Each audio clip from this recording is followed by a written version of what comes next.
Hello everyone. इस lecture में हम फिजिक्स कवर करेंगे लूसेंट की। ठीक है, तो सबसे पहला यूनिट क्या होता है। यूनिट का मतलब है कि एक स्टैंडर्ड कोई मेजरिंग जैसे कोई भी हमारा फिजिकल क्वांटिटी है, हमको उसे मेजर करना है तो यूनिट होनी चाहिए ना, तभी हम उसको मेजर कर पाएंगे। और यूनिट कैसी होनी चाहिए, पूरी प्रॉपर डिफाइंड होनी चाहिए, प्रोड्यूस कर सके हम उसको, कंपेरेबल होनी चाहिए और इंटरनेशनली एक्सेप्टेड होनी चाहिए। फॉर एग्जांपल जैसे मान लीजिए आप 1 kg बोलते हैं, 1 kg जैसे आपने पोटैटो खरीदा तो आप दुकानदार को बोले हमें 1 kg चाहिए, तो 1 kg जो kg वर्ड है ना, ये एक यूनिट है। ठीक है, किलोग्राम्स, तो ये स्टैंडर्ड यूनिट होनी चाहिए। ठीक है, तो इसी के उसमें यूनिट जो होती है वो दो टाइप की होती है, एक होती है फंडामेंटल यूनिट, दूसरी है डिराइव्ड यूनिट। फंडामेंटल वो यूनिट होती है जो फंडामेंटल से मतलब उन्हीं के बेसिस पे बाकी यूनिट्स को डिराइव किया जाता है। ठीक है, और उसमें भी हमारा CGS सिस्टम है, MKS सिस्टम है, FPS सिस्टम है और SI यूनिट है। SI यूनिट का मतलब है कि स्टैंडर्ड यूनिट्स। ठीक है, और टोटल हमारी 7 फंडामेंटल यूनिट्स हैं। ठीक है, उसमें से सबसे पहली लेंथ है, जिसकी फिजिकल क्वांटिटी अगर लेंथ है, लेंथ को हमें मेजर करना है ऐसे, तो हम उसको कैसे मेजर करेंगे, मीटर्स के टर्म्स में, मास को किलोग्राम में, टाइम को सेकंड में, इलेक्ट्रिक करंट को एम्पियर में, टेम्परेचर को केल्विन में, ल्यूमिनस इंटेंसिटी को कैंडेला में, अमाउंट ऑफ सब्सटेंस को मोल में। तो आप ये याद रखिएगा 7 जो फंडामेंटल क्वांटिटी है उनकी SI यूनिट्स क्या है। ठीक है, नेक्स्ट हम कुछ डिराइव्ड यूनिट्स की बात करते हैं। फोर्स की जो SI यूनिट होती है वो न्यूटन होती है और वर्क की SI यूनिट जूल होती है। और अगर हम CGS सिस्टम में बात करें तो फोर्स की डाइन होती है, वर्क की अर्ग होती है। ठीक है, लाइट ईयर क्या होता है। लाइट ईयर का मतलब यह है कि लाइट कितना डिस्टेंस ट्रेवल करती है एक साल में। ठीक है, वो भी वैक्यूम में। ठीक है, ये लाइट ईयर की डेफिनेशन है। और लाइट ईयर का एग्जैक्ट क्या है, 9.46 इंटू 10⁻15 मीटर। ठीक है, और लाइट की यूनिट क्या है मेजर करने के लिए, एस्ट्रोनॉमिकल यूनिट। ठीक है, बाकी इसमें हम जैसे 1 माइक्रोन का मतलब क्या होता है, 10⁻⁻6 मीटर। 1 एंगस्ट्रॉम का मतलब होता है 10⁻⁻10 मीटर। ठीक है, मास को मेजर करने के लिए जो हमारा मेन हमें एक चीज देखना है वो है एक चंद्रशेखर लिमिट का मतलब होता है 1.4 टाइम्स मास ऑफ द सन। ठीक है, ये एग्जैक्ट फिगर्स आ जाते हैं तो आप इसमें ज़्यादा रिसर्च करने की ज़रूरत नहीं, बस जर्नल जो है वो ध्यान रखिए। टाइम में हमारा एक सोलर डे में कितने सेकंड होते हैं, 86400 सेकंड। ठीक है, फिर हमारा ट्रॉपिकल ईयर क्या होता है। ट्रॉपिकल ईयर होता है वो ईयर होता है जिसमें टोटल सोलर इक्लिप्स होता है। ठीक है, और लीप ईयर वो होता है जिसमें जो फरवरी के मंथ में आपका 29 दिन होता है। एक बैरल में कितने लीटर होते हैं, 119.24 लीटर। ठीक है, कुछ प्रीफिक्स इस्तेमाल होते हैं, आप उसको भी शॉर्ट फॉर्म में देख लीजिए। और उसमें कितना मल्टीप्लायर इस्तेमाल होता है, ये भी मिली M से डिनोट होता है 10⁻³ माइक्रो, ये सिंबल उसका बना हुआ है 10⁻⁻6 नैनो, N से 10⁻⁻9 किलो आपको पता ही है 10⁻³ होता है, मेगा 10⁻6 होता है, गीगा 10⁻9 होता है। ठीक है, और इम्पोर्टेंट इसमें और नहीं है। अब देखिए डायमेंशन क्या होता है। डायमेंशन का मतलब ये होता है किसी भी फिजिकल क्वांटिटी की डायमेंशन जो होती है वो उसकी पावर के रिस्पेक्ट में डिफाइन किया जाता है। ठीक है, आगे हम देखते हैं, ये सारी चीज़ें इंपॉर्टेंट है एग्जाम पॉइंट ऑफ व्यू से। फिर आता है हमारा मोशन। मोशन में हम सबसे पहले बात करेंगे स्केलर क्वांटिटी। स्केलर क्वांटिटी वो क्वांटिटी है जिसमें सिर्फ मैग्नीट्यूड होता है, जिसका कोई डायरेक्शन नहीं हम पता कर सकते हैं। ठीक है, जैसे सपोज करिए आपने वर्क की बात की या टाइम की बात किया। ठीक है, तो टाइम में क्या है, आप ये बता सकते हो कि मैं 2 घंटे में जाऊंगा। ठीक है, बट कहाँ जाऊंगा डायरेक्शन नहीं पता चल रही ना आपकी। ठीक है, तो यहाँ पे सिर्फ हमें मैग्नीट्यूड पता चलता है। तो एग्जाम्पल के तौर पे जैसे mass, speed, volume, work, time, power, energy. Vector quantities वो क्वांटिटीज होती हैं जिसमें फिजिकल क्वांटिटी में आपको मैग्नीट्यूड के साथ डायरेक्शंस भी मिलता है, और साथ में ये जो ट्रायंगल लॉ है उसको भी ये ओबे करते हैं। जैसे कि एग्जांपल के तौर पे आप डिस्प्लेसमेंट की बात करें। डिस्प्लेसमेंट का मतलब क्या है, जैसे आप ये आपका स्टार्टिंग पॉइंट है, इनिशियल पॉइंट। ठीक है, यू माना, और ये आपका फाइनल पॉइंट है V। ठीक है, तो आप अगर आप डिस्प्लेसमेंट मेजर करेंगे तो कैसे मेजर करेंगे। डिस्प्लेसमेंट का मतलब होता है जो शॉर्टेस्ट डिस्टेंस होगी 2 पॉइंट्स के बीच में, उसी को ही हम डिस्प्लेसमेंट बोलेंगे। ठीक है, तो आपको डायरेक्शन भी पता चल रहा है उसमें, यहाँ भाई इस साइड पे है, ये मूव कर रहा है और आपको मैग्नीट्यूड भी पता चल रहा है, तो क्या है कि वेक्टर क्वांटिटीज वो क्वांटिटीज होती हैं जहाँ पे आपको मैग्नीट्यूड के साथ साथ डायरेक्शन भी पता चलता है और वो ट्रायंगल लॉ को भी ओबे करता है। एग्जाम्पल के तौर पे displacement, velocity, acceleration, force, momentum, torque, impulse. ठीक है, आप प्रेशर का जो होता है, प्रेशर एक स्केलर क्वांटिटी है, ये भी आप याद रखिएगा। ठीक है, डिस्टेंस क्या होता है? डिस्टेंस जो होता है वो जो लेंथ होता है जब कोई मूविंग ऑब्जेक्ट मूव कर रहा है, वो एक, ठीक है, पर्टिकुलर टाइम पीरियड में हम उसको मेजर करते हैं। जैसे कि ये ए पॉइंट है, ये बी पॉइंट है, ठीक है, ये पर्सन ए से बी गया, तो जितना भी इसने डिस्टेंस कवर किया ना, वो लेंथ, उसी को हम डिस्टेंस बोलते हैं। ठीक है, डिस्प्लेसमेंट क्या होता है? डिस्प्लेसमेंट जब बॉडी मूव कर रही है, वो एक एंड से दूसरे एंड पहुंच गई, ठीक है, तो उसके बीच का जो सबसे शॉर्टेस्ट डिस्टेंस होगा ना, उसी को ही हम डिस्प्लेसमेंट बोलेंगे। ठीक है, डिस्टेंस क्या होता है? स्केलर क्वांटिटी, और डिस्प्लेसमेंट क्या होता है? Vector quantity. ठीक है, डिस्प्लेसमेंट जो है वो निगेटिव भी हो सकता है, पॉजिटिव भी हो सकता है, जीरो भी हो सकता है, लेकिन डिस्टेंस हमेशा पॉजिटिव होगा। ठीक है, और मैग्नीट्यूड की बात करें कि किसका लेंथ ज़्यादा आएगा, वो हमेशा डिस्टेंस का आएगा। अब एग्जाम्पल के तौर पे समझ लेते हैं हम इसे।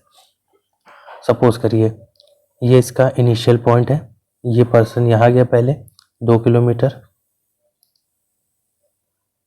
फिर ये 4 किलोमीटर इस डायरेक्शन में गया, 5 किलोमीटर इस डायरेक्शन में, ठीक है, ये आपका 4 किलोमीटर। तो अगर हम इसका डिस्टेंस मेजर करें तो डिस्टेंस जितना भी लेंथ है वो बस ऐड कर दिए, 2 + 4 + 5 + 4, ठीक है, 6, 10, 15 किलोमीटर इसका डिस्टेंस है। ठीक है, अब हम डिस्प्लेसमेंट की बात करें तो शॉर्टेस्ट डिस्टेंस दोनों पॉइंट, तो ये है और ये है। ठीक है, अगर आप इसको ट्रायंगल लॉ से निकालना चाहें तो निकाल सकते हैं, ये 2, ये 5, तो आप इसको कैसे निकालेंगे? सिंपल, हाइपोटेन्यूस का स्क्वायर p² + b²। ठीक है, इस तरीके से निकाल लेते हैं। ठीक है, अब फॉर एग्जांपल समझ लीजिए ये आ गया 3 किलोमीटर, तो डिस्प्लेसमेंट कितना हो गया? 3 किलोमीटर हो गया। तो इससे हमें ये पता चल गया कि जो डिस्टेंस है वो हमेशा ज़्यादा है डिस्प्लेसमेंट के। ठीक है, और ये ऐसा भी होता है, अगर ये पॉइंट है, ये यहाँ पे एंड पे आ जाता तो इसका डिस्प्लेसमेंट 0 हो जाता। ठीक है, तो डिस्प्लेसमेंट 0 भी हो सकता है, पॉजिटिव भी हो सकता है और नेगेटिव भी हो सकता है, और डिस्टेंस हमेशा पॉजिटिव रहेगा। अब हम बात करते हैं स्पीड की। स्पीड क्या होता है कि पर्टिकुलर आपने डिस्टेंस ट्रैवल किया एक टाइम इंटरवल में, उसी को ही हम स्पीड बोलते हैं। तो फॉर्मूला क्या होता है? Speed equals to distance upon time, जो कि एक स्केलर क्वांटिटी है। ठीक है, जिसकी SI यूनिट क्या है? मीटर पर सेकेंड, क्योंकि डिस्टेंस को आप मीटर में मेजर करते हैं, टाइम को सेकेंड में करते हैं। वेलोसिटी क्या होता है? वेलोसिटी किसी भी मूविंग ऑब्जेक्ट की डिस्प्लेसमेंट जो भी उसने किया पर यूनिट टाइम इंटरवल में, उसी को हम वेलोसिटी कहते हैं। तो डिस्प्लेसमेंट अपॉन टाइम को हम वेलोसिटी बोलते हैं, जो कि एक वेक्टर क्वांटिटी है और जिसकी SI यूनिट क्या है? मीटर पर सेकेंड। ठीक है, और आपका एक्सेलरेशन की बात करें तो एक्सेलरेशन किसी भी ऑब्जेक्ट का क्या होता है? जो rate of change of velocity होती है किसी भी ऑब्जेक्ट की टाइम यूनिट में, उसी को हम एक्सेलरेशन कहते हैं। तो change in velocity upon time, इसकी SI यूनिट होती है मीटर पर सेकेंड स्क्वायर, तो इसको आप ऐसे लिखते हैं ms²। ठीक है, और नेक्स्ट चीज़ देख लेते हैं, जब वेलोसिटी डिक्रीज होती है समय के हिसाब से तो एक्सेलरेशन निगेटिव में होता है। मतलब कहने का मतलब है कि अब ये जो वेलोसिटी है क्या है? डिक्रीज हो रही है टाइम के अकॉर्डिंग, तो एक्सेलरेशन भी क्या होगा? वो भी डिक्रीज होने लगेगा। तो उस डिक्रीज वाले एक्सेलरेशन को हम रिटार्डेशन भी कहते हैं। ठीक है, सर्कुलर मोशन क्या होता है? सर्कुलर मोशन ये होता है कि कोई भी ऑब्जेक्ट है जो सर्कुलर पाथ में ऐसे मूव कर रहा है, ठीक है, उसी को हम सर्कुलर मोशन बोलते हैं। जब वो एक यूनिफॉर्म स्पीड से एक यूनिफॉर्म पाथ पे मूव कर रहा है तो हम उसे यूनिफॉर्म सर्कुलर मोशन बोलते हैं, वरना तो आप ऐसे टेढ़े मेढ़े भी गोल गोल घूम सकते हैं, तो ये नॉन यूनिफॉर्म। अगर आप प्रॉपर एक सर्कल में घूम रहे हैं तो वो यूनिफॉर्म सर्कुलर मोशन है। ठीक है, नेक्स्ट हम देखते हैं, अब फिर है हमारा न्यूटन्स लॉ। तो न्यूटन्स लॉ की बात करें, ये इन्हीं को फादर ऑफ फिजिक्स बोला जाता है। ठीक है, इनका जो फर्स्ट लॉ ऑफ मोशन है उसका मतलब ये है कि everybody maintain its initial state of rest और motion with uniform speed on a straight line unless an external force acts on it. इसका मतलब ये है कोई भी बॉडी जो है वो या तो रेस्ट पे रहेगी या तो वो मोशन पे रहेगी। तब तक रहेगी जब तक कोई उसमें एक एक्सटर्नल फोर्स नहीं अप्लाई हो रहा है। जैसे आप गाड़ी लेके जा रहे हैं तो वो मोशन में, अगर आपको उसको रोकना है तो आप उसे ब्रेक अप्लाई करेंगे, ठीक है। वो एक क्या है, एक एक्सटर्नल फोर्स है ना, तो उसी को ही हम Newton's first law of motion बोलेंगे। और फर्स्ट लॉ ऑफ मोशन को हम लॉ ऑफ गैलीलियो भी कहते हैं या फिर लॉ ऑफ इनर्शिया भी कहते हैं। इनर्शिया क्या होती है? इनर्शिया एक प्रॉपर्टी होती है बॉडी की, ठीक है, जो कि बॉडी खुद उसको होल्ड करके रखता है। मतलब कि ये कि अगर कोई बॉडी रेस्ट पे है तो फिर वो रेस्ट पे ही रहेगी, अगर मोशन में है तो वो मोशन पे ही रहेगी, ठीक है। तो इसीलिए इनर्शिया दो टाइप के होते हैं, एक इनर्शिया ऑफ रेस्ट होता है, इनर्शिया ऑफ मोशन होता है। जैसे कि जब क्या होता है, आप कार या ट्रेन अचानक से जब स्टार्ट होती है तो क्या है, वो जो इनर्शिया ऑफ रेस्ट था ना, अब वो मोशन पे आया है, तो उसको मेंटेन करने के लिए क्या, पैसेंजर जो हैं वो पीछे झुक जाते हैं, ठीक है। जब अचानक से, जैसे जो हॉर्स पे आप बैठे हैं वो दौड़ रहा है, अचानक से जब वो रुक जाता है तो क्या है, आप बेंड हो जाते पीछे साइड पे। और जैसे आप कोट ब्लैंकेट जब आप उसको पीट रहे होते, जो उस पर डस्ट पार्टिकल है वो आप क्या है, वो फिर उठते हैं फिर नीचे आते हैं। तो वही क्या है, जब आप एक स्टेज से दूसरे स्टेज में आप रेस्ट से मोशन पे जा रहे हैं या मोशन से रेस्ट पे जा रहे हैं, तो वो इनर्शिया को बैलेंस करने के लिए आप क्या, या तो आगे मूव होंगे या पीछे मूव होंगे, इस टाइप से, ठीक है। अब बात करते हैं फोर्स क्या होता है। फोर्स का मतलब होता है कि एक एक्सटर्नल फोर्स है ये, ठीक है, जो बॉडी पे अप्लाई किया जाता है, कि जो उसकी स्टेट है, मतलब वो अगर रेस्ट पे है तो वो मोशन में कन्वर्ट हो जाए, या मोशन पे है तो वो रेस्ट पे। तो हम फोर्स को पुश और पुल भी बोलते हैं, ठीक है। अब नेक्स्ट आता है हमारा मोमेंटम। मोमेंटम क्या होता है? मोमेंटम का अगर हम सीधे सीधे फॉर्मूला में देखें तो मास इनटू वेलोसिटी होती है, ठीक है। और मोमेंटम एक वेक्टर क्वांटिटी, ये भी याद रखिएगा।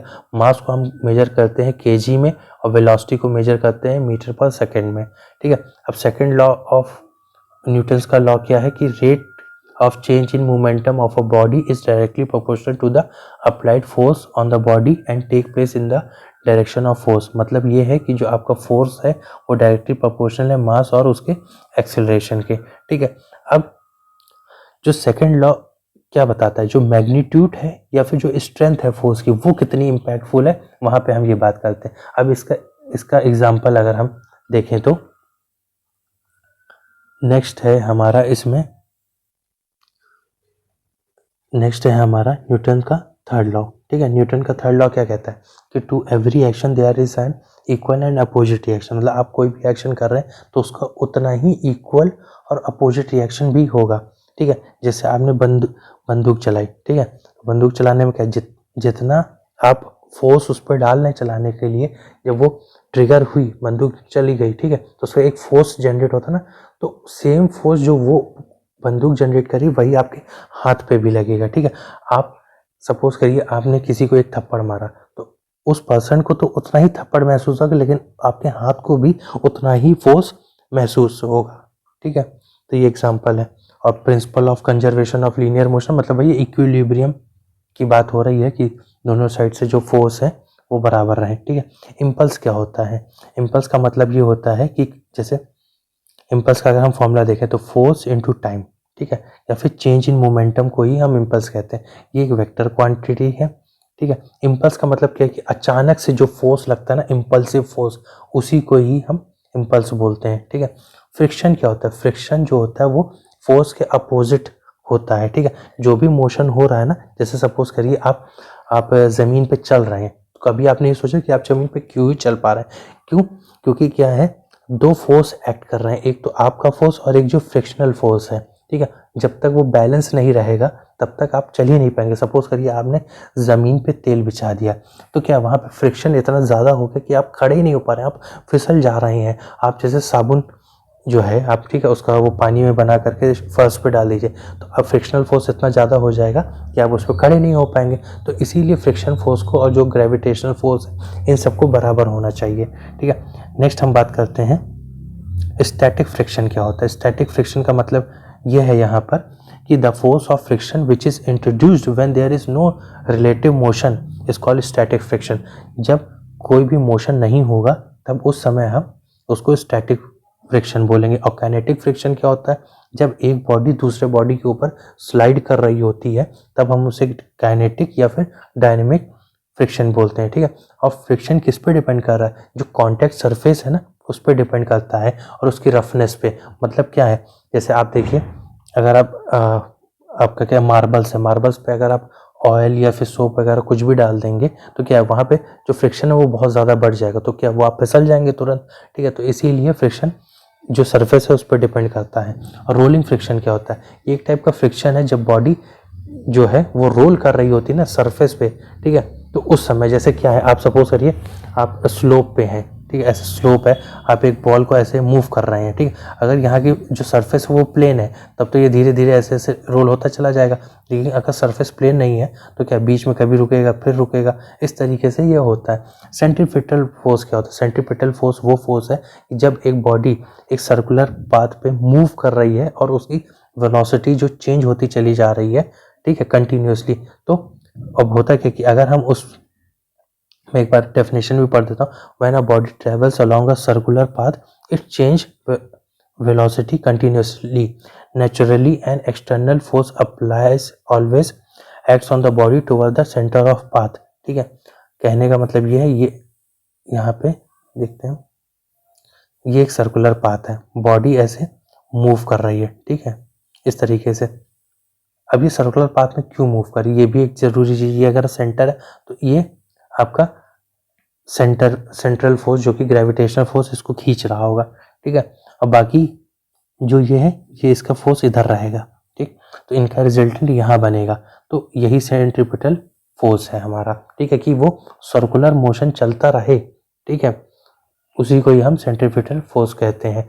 जैसे कि एग्जाम्पल के तौर पे यही चीज़ बताया गया है कि जो आपका प्लैनेट्स हैं वो सन के अराउंड इसीलिए मूव कर रहे हैं क्योंकि सेंट्रीपिटल फोर्स जो है वो ग्रेविटेशनल फोर्स के बराबर में लग रहा है और उसका रिजल्टेंट बन रहा है एक एलिप्टिकल ऑर्बिट, ठीक है।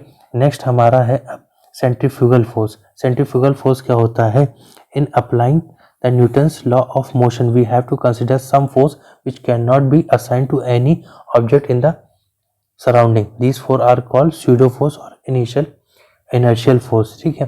देखिए जो सेंट्रीफ्यूगल फोर्स है वो एक स्यूडो फोर्स है, मतलब वो हमें दिखता नहीं है लेकिन वो सेंट्रीपिटल फोर्स के जस्ट एकदम बराबर होता है, ठीक है। क्योंकि जब तक इक्विलिब्रियम नहीं रहेगा तो वो जो बॉडी है वो एलिप्टिकल पाथ या सर्कुलर पाथ में नहीं मूव कर पाएगी, ठीक है। अब मूवमेंट ऑफ फोर्स क्या होता है, मूवमेंट ऑफ फोर्स होता है फोर्स इनटू मूवमेंट आर्म, तो उसकी वो भी एक वेक्टर क्वांटिटी है। अब सेंटर ऑफ ग्रेविटी क्या होती है, जो किसी भी बॉडी की सेंटर ऑफ ग्रेविटी वो पॉइंट है जहाँ पे उसका सारा वेट लग रहा होता है, ठीक है। और जो सेंटर होता है किसी बॉडी का वो चेंज नहीं होता, अगर आप बैठे हैं, लेटे हैं, चल रहे हैं, दौड़ रहे हैं, आपको जो सेंटर है ग्रेविटी का वो हमेशा सेम ही रहेगा, ठीक है।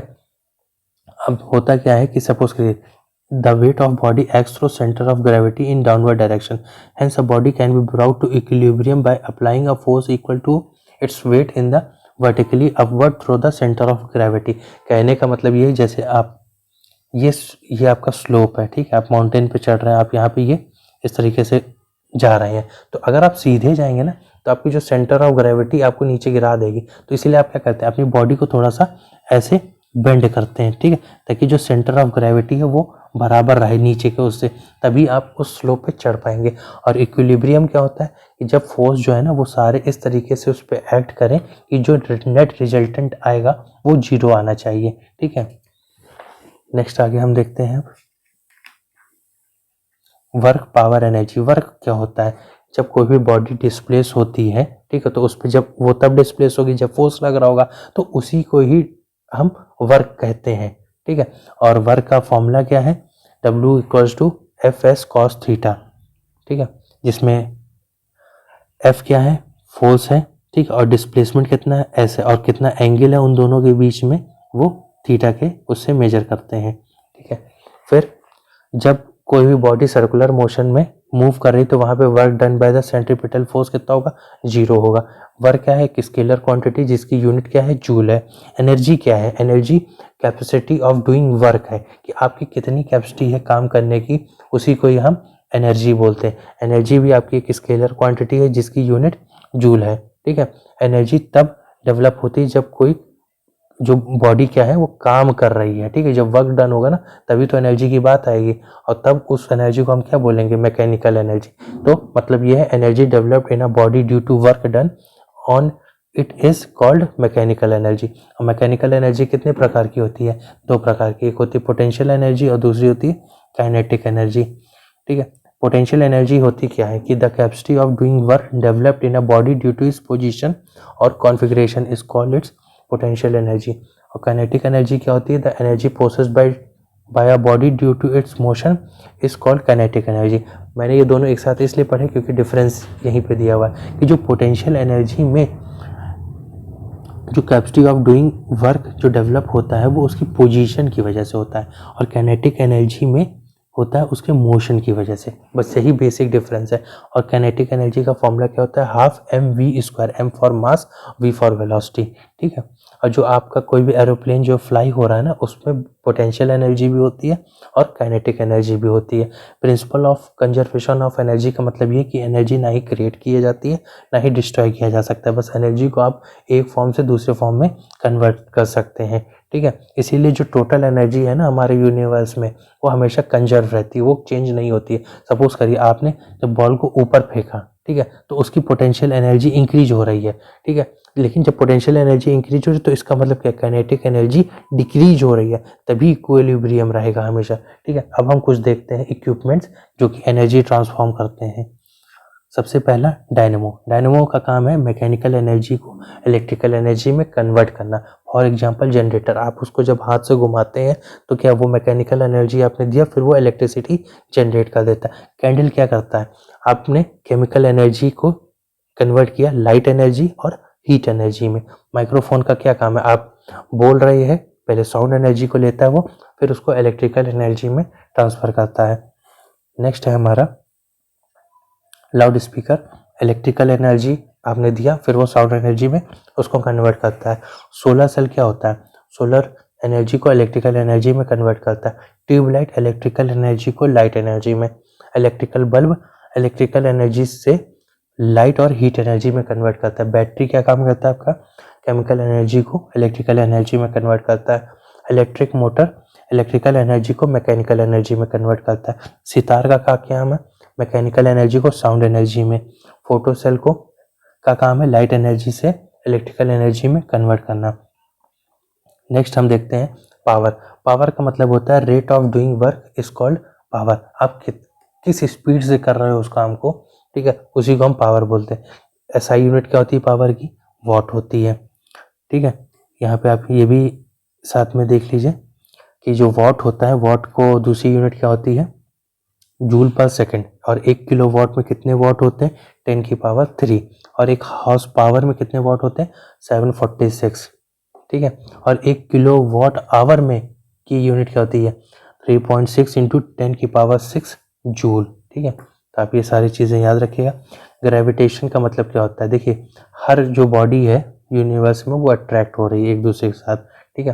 तो वो जो फोर्स ऑफ अट्रैक्शन है ना उसी को हम ग्रेविटेशन कहते हैं। तो न्यूटन का कोई लॉ है ग्रेविटेशन पे, यस।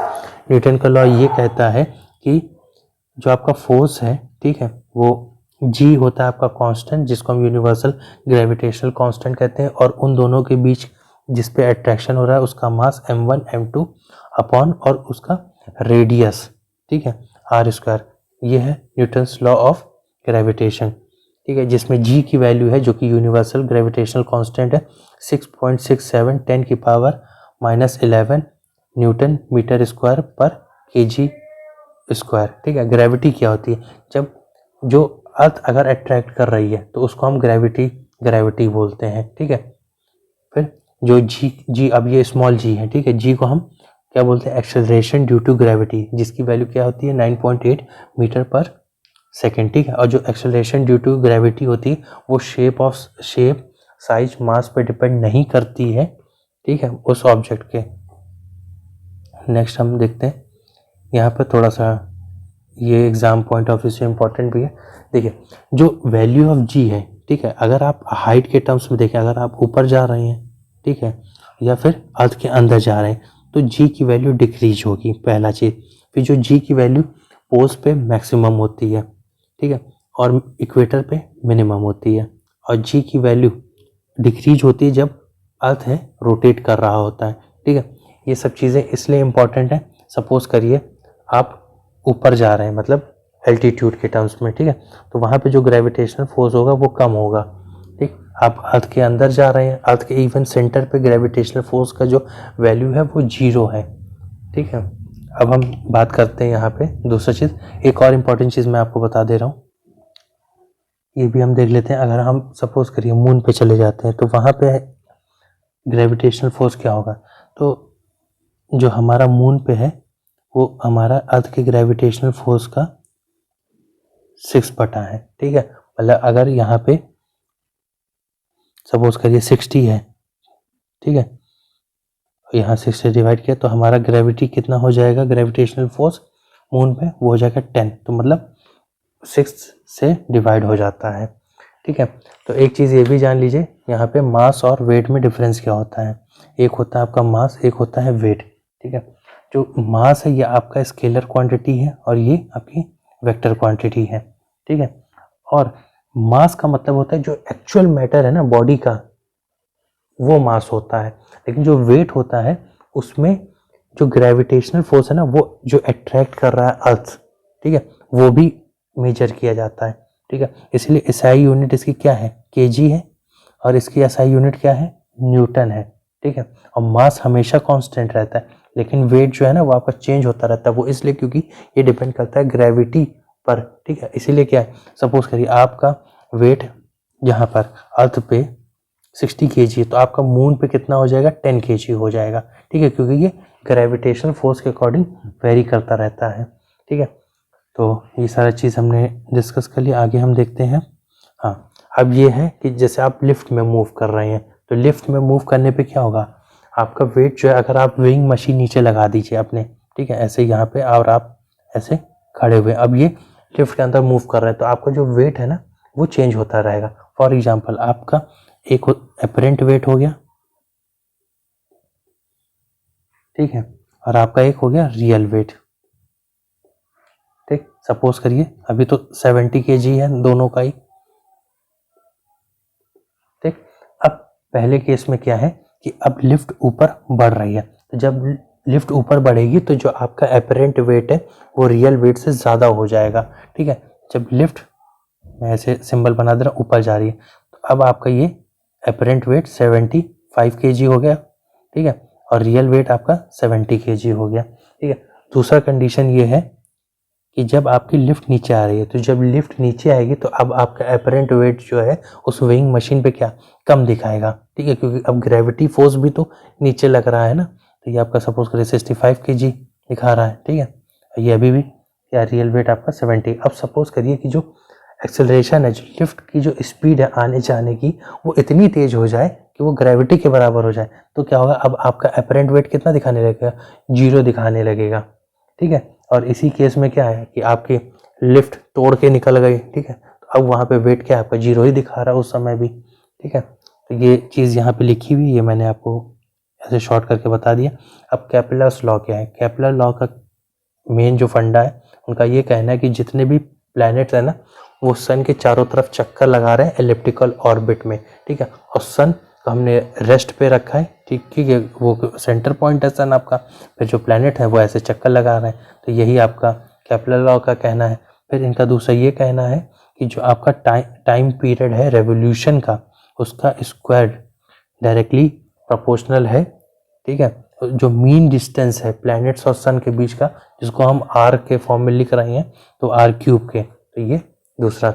सैटेलाइट क्या होती है, सैटेलाइट क्या, एक जैसे प्लैनेट्स है ना, तो उनका क्या है, मून है हमारा। ठीक है, तो वो सैटेलाइट है, वो नेचुरल सैटेलाइट है, और जो हम भेजते हैं वो आर्टिफिशियल सैटेलाइट है। ठीक है, अब हम ऑर्बिटल स्पीड की बात करते हैं। जो ऑर्बिटल स्पीड होती है किसी भी सैटेलाइट की, वो उसके मास पर डिपेंड नहीं करती है।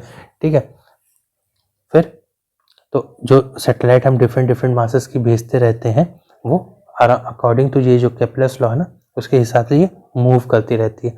और कितनी ऑर्बिटल स्पीड है सैटेलाइट की, अगर हम नियर सरफेस ऑफ अर्थ, मतलब अर्थ से नज़दीकी पे मेजर करें, तो 7.9 किलोमीटर पर सेकेंड। ठीक है, फिर हम नेक्स्ट देखते हैं period of revolution. Period of revolution का मतलब ये कि कितना समय लग रहा है एक सैटेलाइट को एक चक्कर काटने में, ठीक है, उसी को हम पीरियड ऑफ रेवोल्यूशन कहते हैं। जो पीरियड ऑफ रेवोल्यूशन है ना, वो डिपेंड करता है कि हाइट ऑफ सैटेलाइट, मतलब धरती से कितने ऊंचे पे आपने सैटेलाइट भेजी है उस पर डिपेंड करता है। जितनी ज़्यादा आपका हाइट होगी तो उतना ही ज़्यादा पीरियड ऑफ रेवोल्यूशन लगेगा, मतलब समय ज़्यादा लगेगा, ठीक है। और मास पे डिपेंड करती नहीं, ये मैं आपको पहले बता चुका हूँ। और आपको अगर नियर मतलब अर्थ से अगर नज़दीक उस पे है तो वहाँ पे जो उसका टाइम पीरियड है वो 1 आवर 24 मिनट लगेगा, दैट इज़ द 84 मिनट। यहाँ पे एडिशनल इन्फॉर्मेशन, जो सन लाइट है अर्थ तक पहुँचने में 8 मिनट लगाती है, ठीक है। जियो स्टेशनरी सैटेलाइट क्या होती है? इनका मतलब ये होता है कि वो सैटेलाइट जो कि अर्थ से 36,000 किलोमीटर के ऊपर पे प्लेस की गई हैं उसको हम जियो स्टेशनरी सैटेलाइट बोलते हैं। एस्केप वेलोसिटी क्या होती है? वो मिनिमम वेलोसिटी, ठीक है, जो अर्थ की ग्रेविटेशनल फील्ड है ना उससे उसको बाहर करने के लिए उतनी स्पीड चाहिए, तभी वो जो सैटेलाइट है उसको क्रॉस करेगी। तो अर्थ की एस्केप वेलोसिटी कितनी है? ये है आपकी 11.2 किलोमीटर पर सेकेंड, ठीक है।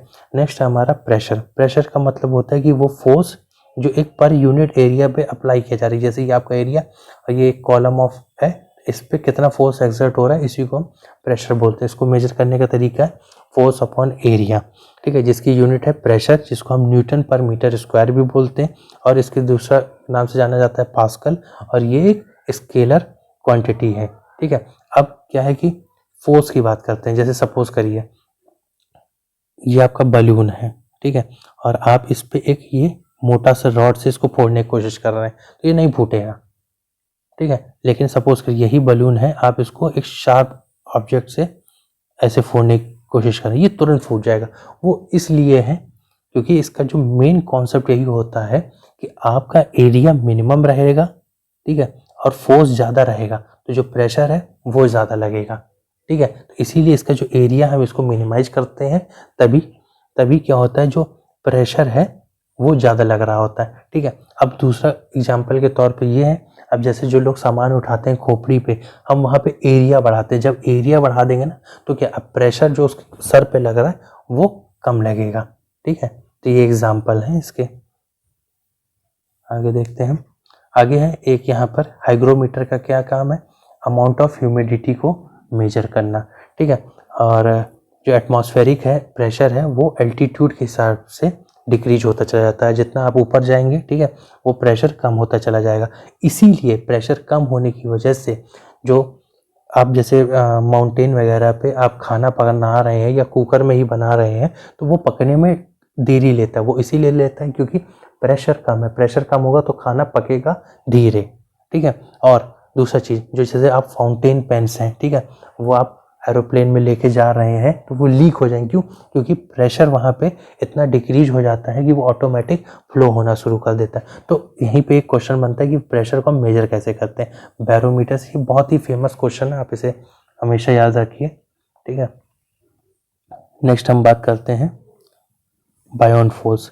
बायोन फोर्स का मतलब ये होता है जैसे कोई बॉडी को, ठीक है, आप पार्शली या फिर पूरा लिक्विड में आप डुबा दीजिए, ठीक है, तो जो फोर्स एक्ट कर रहा होगा बॉडी में, ठीक है, उस लिक्विड के द्वारा, ये मैं आपको एक पिक्चर के थ्रू भी बताता हूँ। ये कंटेनर है जिसमें पानी भरा हुआ है, ठीक है, तो आपने एक बॉडी को ऐसे यहाँ पे इमर्स किया, तो जितना फोर्स ये लगा रहा है ना पानी में जाने के लिए, उतना ही फोर्स पानी भी लगा रहा है इसको ऊपर ढकेलने में, ठीक है। तो इसी फोर्स को हम बोलते हैं बायोन फोर्स या फिर फोर्स ऑफ बायोन्सी या फिर अपथ्रस्ट, ठीक है। इसीलिए होता क्या है, जितना हम इसको डालते हैं ना अंदर पानी के, तो उतना ही पानी बाहर निकल जाता है, ठीक है, ताकि जो फोर्स है दोनों के बीच का वो बराबर रहे, ठीक है। और इसको सबसे पहली बार किसने स्टडी किया था? आर्किमिडीज ने किया था, ठीक है। तो इसीलिए आर्किमिडीज प्रिंसिपल क्या कहता है कि कोई बॉडी को जब हम पार्शली या होली लिक्विड में इमर्स करते हैं तो उसमें होता क्या है, जो वेट है ना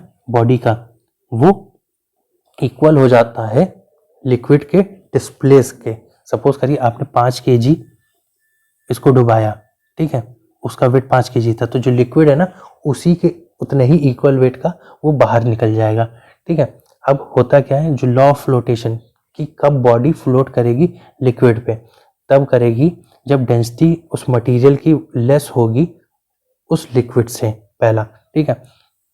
if density of material of a body is equal to density of liquid, the body floats fully submerged in liquid in a neutral equilibrium। ठीक है, जब डेंसिटी दोनों की इक्वल हो जाएगी लिक्विड और मटेरियल की, तो फिर बॉडी क्या है, वो पानी में पूरी तरीके से डूब जाएगी। ठीक है, और डेंसिटी अगर बॉडी की ज्यादा वो कम है कंपेयर टू उस लिक्विड के, तो वो फ्लोट करेगी, पानी में तैरती रहेगी। ठीक है, नेक्स्ट हम अब देखते हैं मास क्या होता है।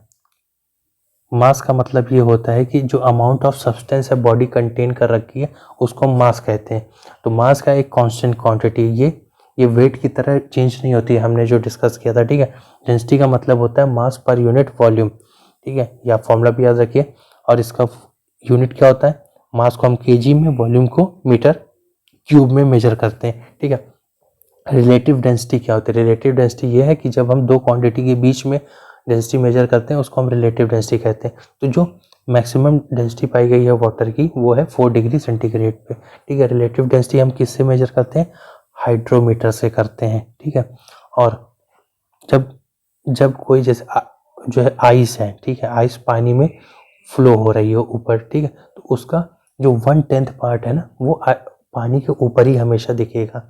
ठीक है, और हम प्योरिटी ऑफ मिल्क को कैसे मेजर करते हैं, लैक्टोमीटर से मेजर करते हैं।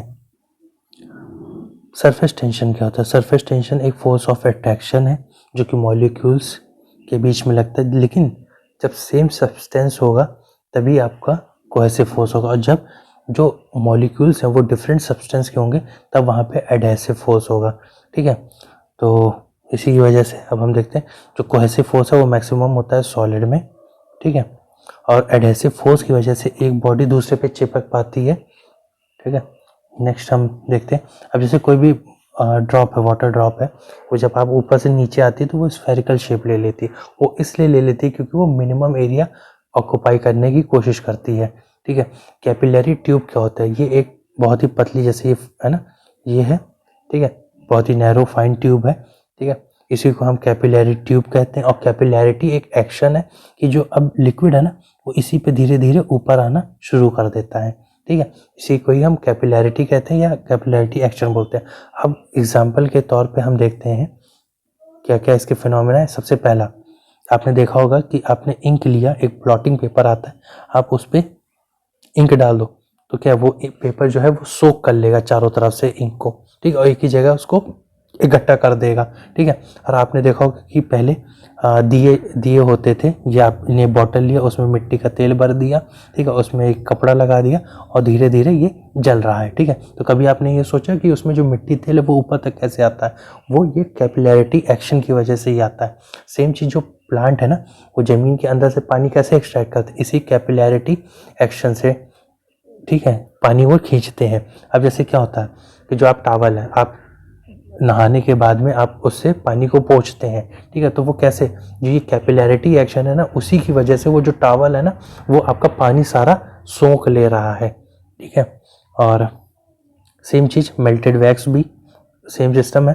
आपने कैंडल को जलाया, ठीक है, धीरे धीरे क्या है जो वैक्स है वो ऊपर पहुंचता जाता है और वो कैंडल जलती रहती है। ठीक है, नेक्स्ट एक हम कैपिलैरिटी का बहुत ही अच्छा एग्जांपल है कि जैसे आपने गरम गरम सूप पी रहे हैं, ठीक है, क्योंकि उसका टेम्परेचर ज़्यादा, तो सरफेस टेंशन लो है उसकी, तो इसीलिए क्या है कि वो मुंह में फैलता बहुत अच्छे तेज़ी से है, तो इसी वजह से आपको वो अच्छा भी लगता है और टेस्टी भी लगता है। ठीक है, विस्कोसिटी का मतलब क्या होता है, विस्कस फोर्स क्या होता है, viscous force the force which opposes the relative motion between different layer of liquid और gas is called viscous force.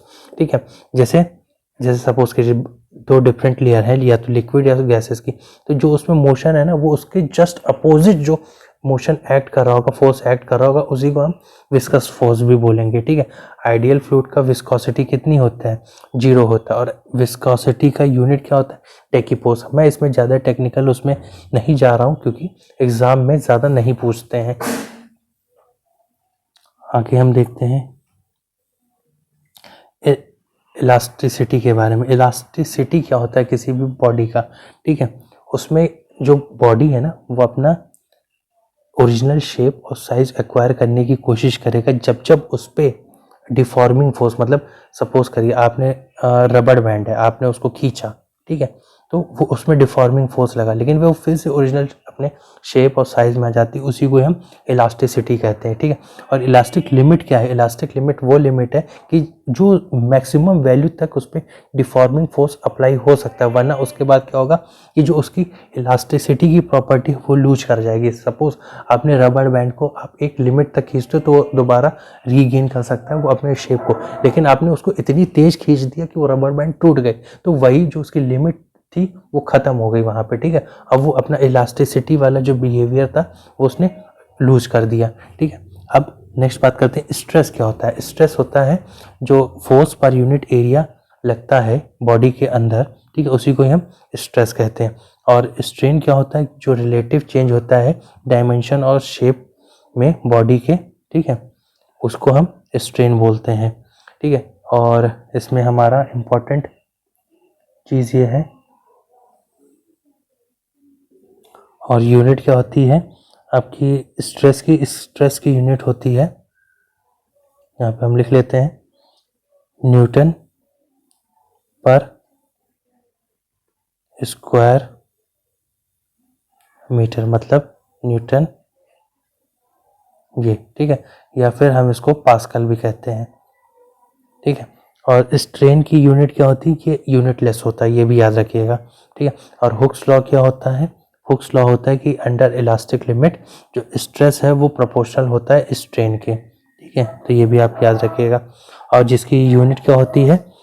Pascal होती है या फिर न्यूटन पर मीटर स्क्वायर होती है। ठीक है, आगे हम देखते हैं सिंपल हार्मोनिक मोशन के बारे में बात करते हैं हम।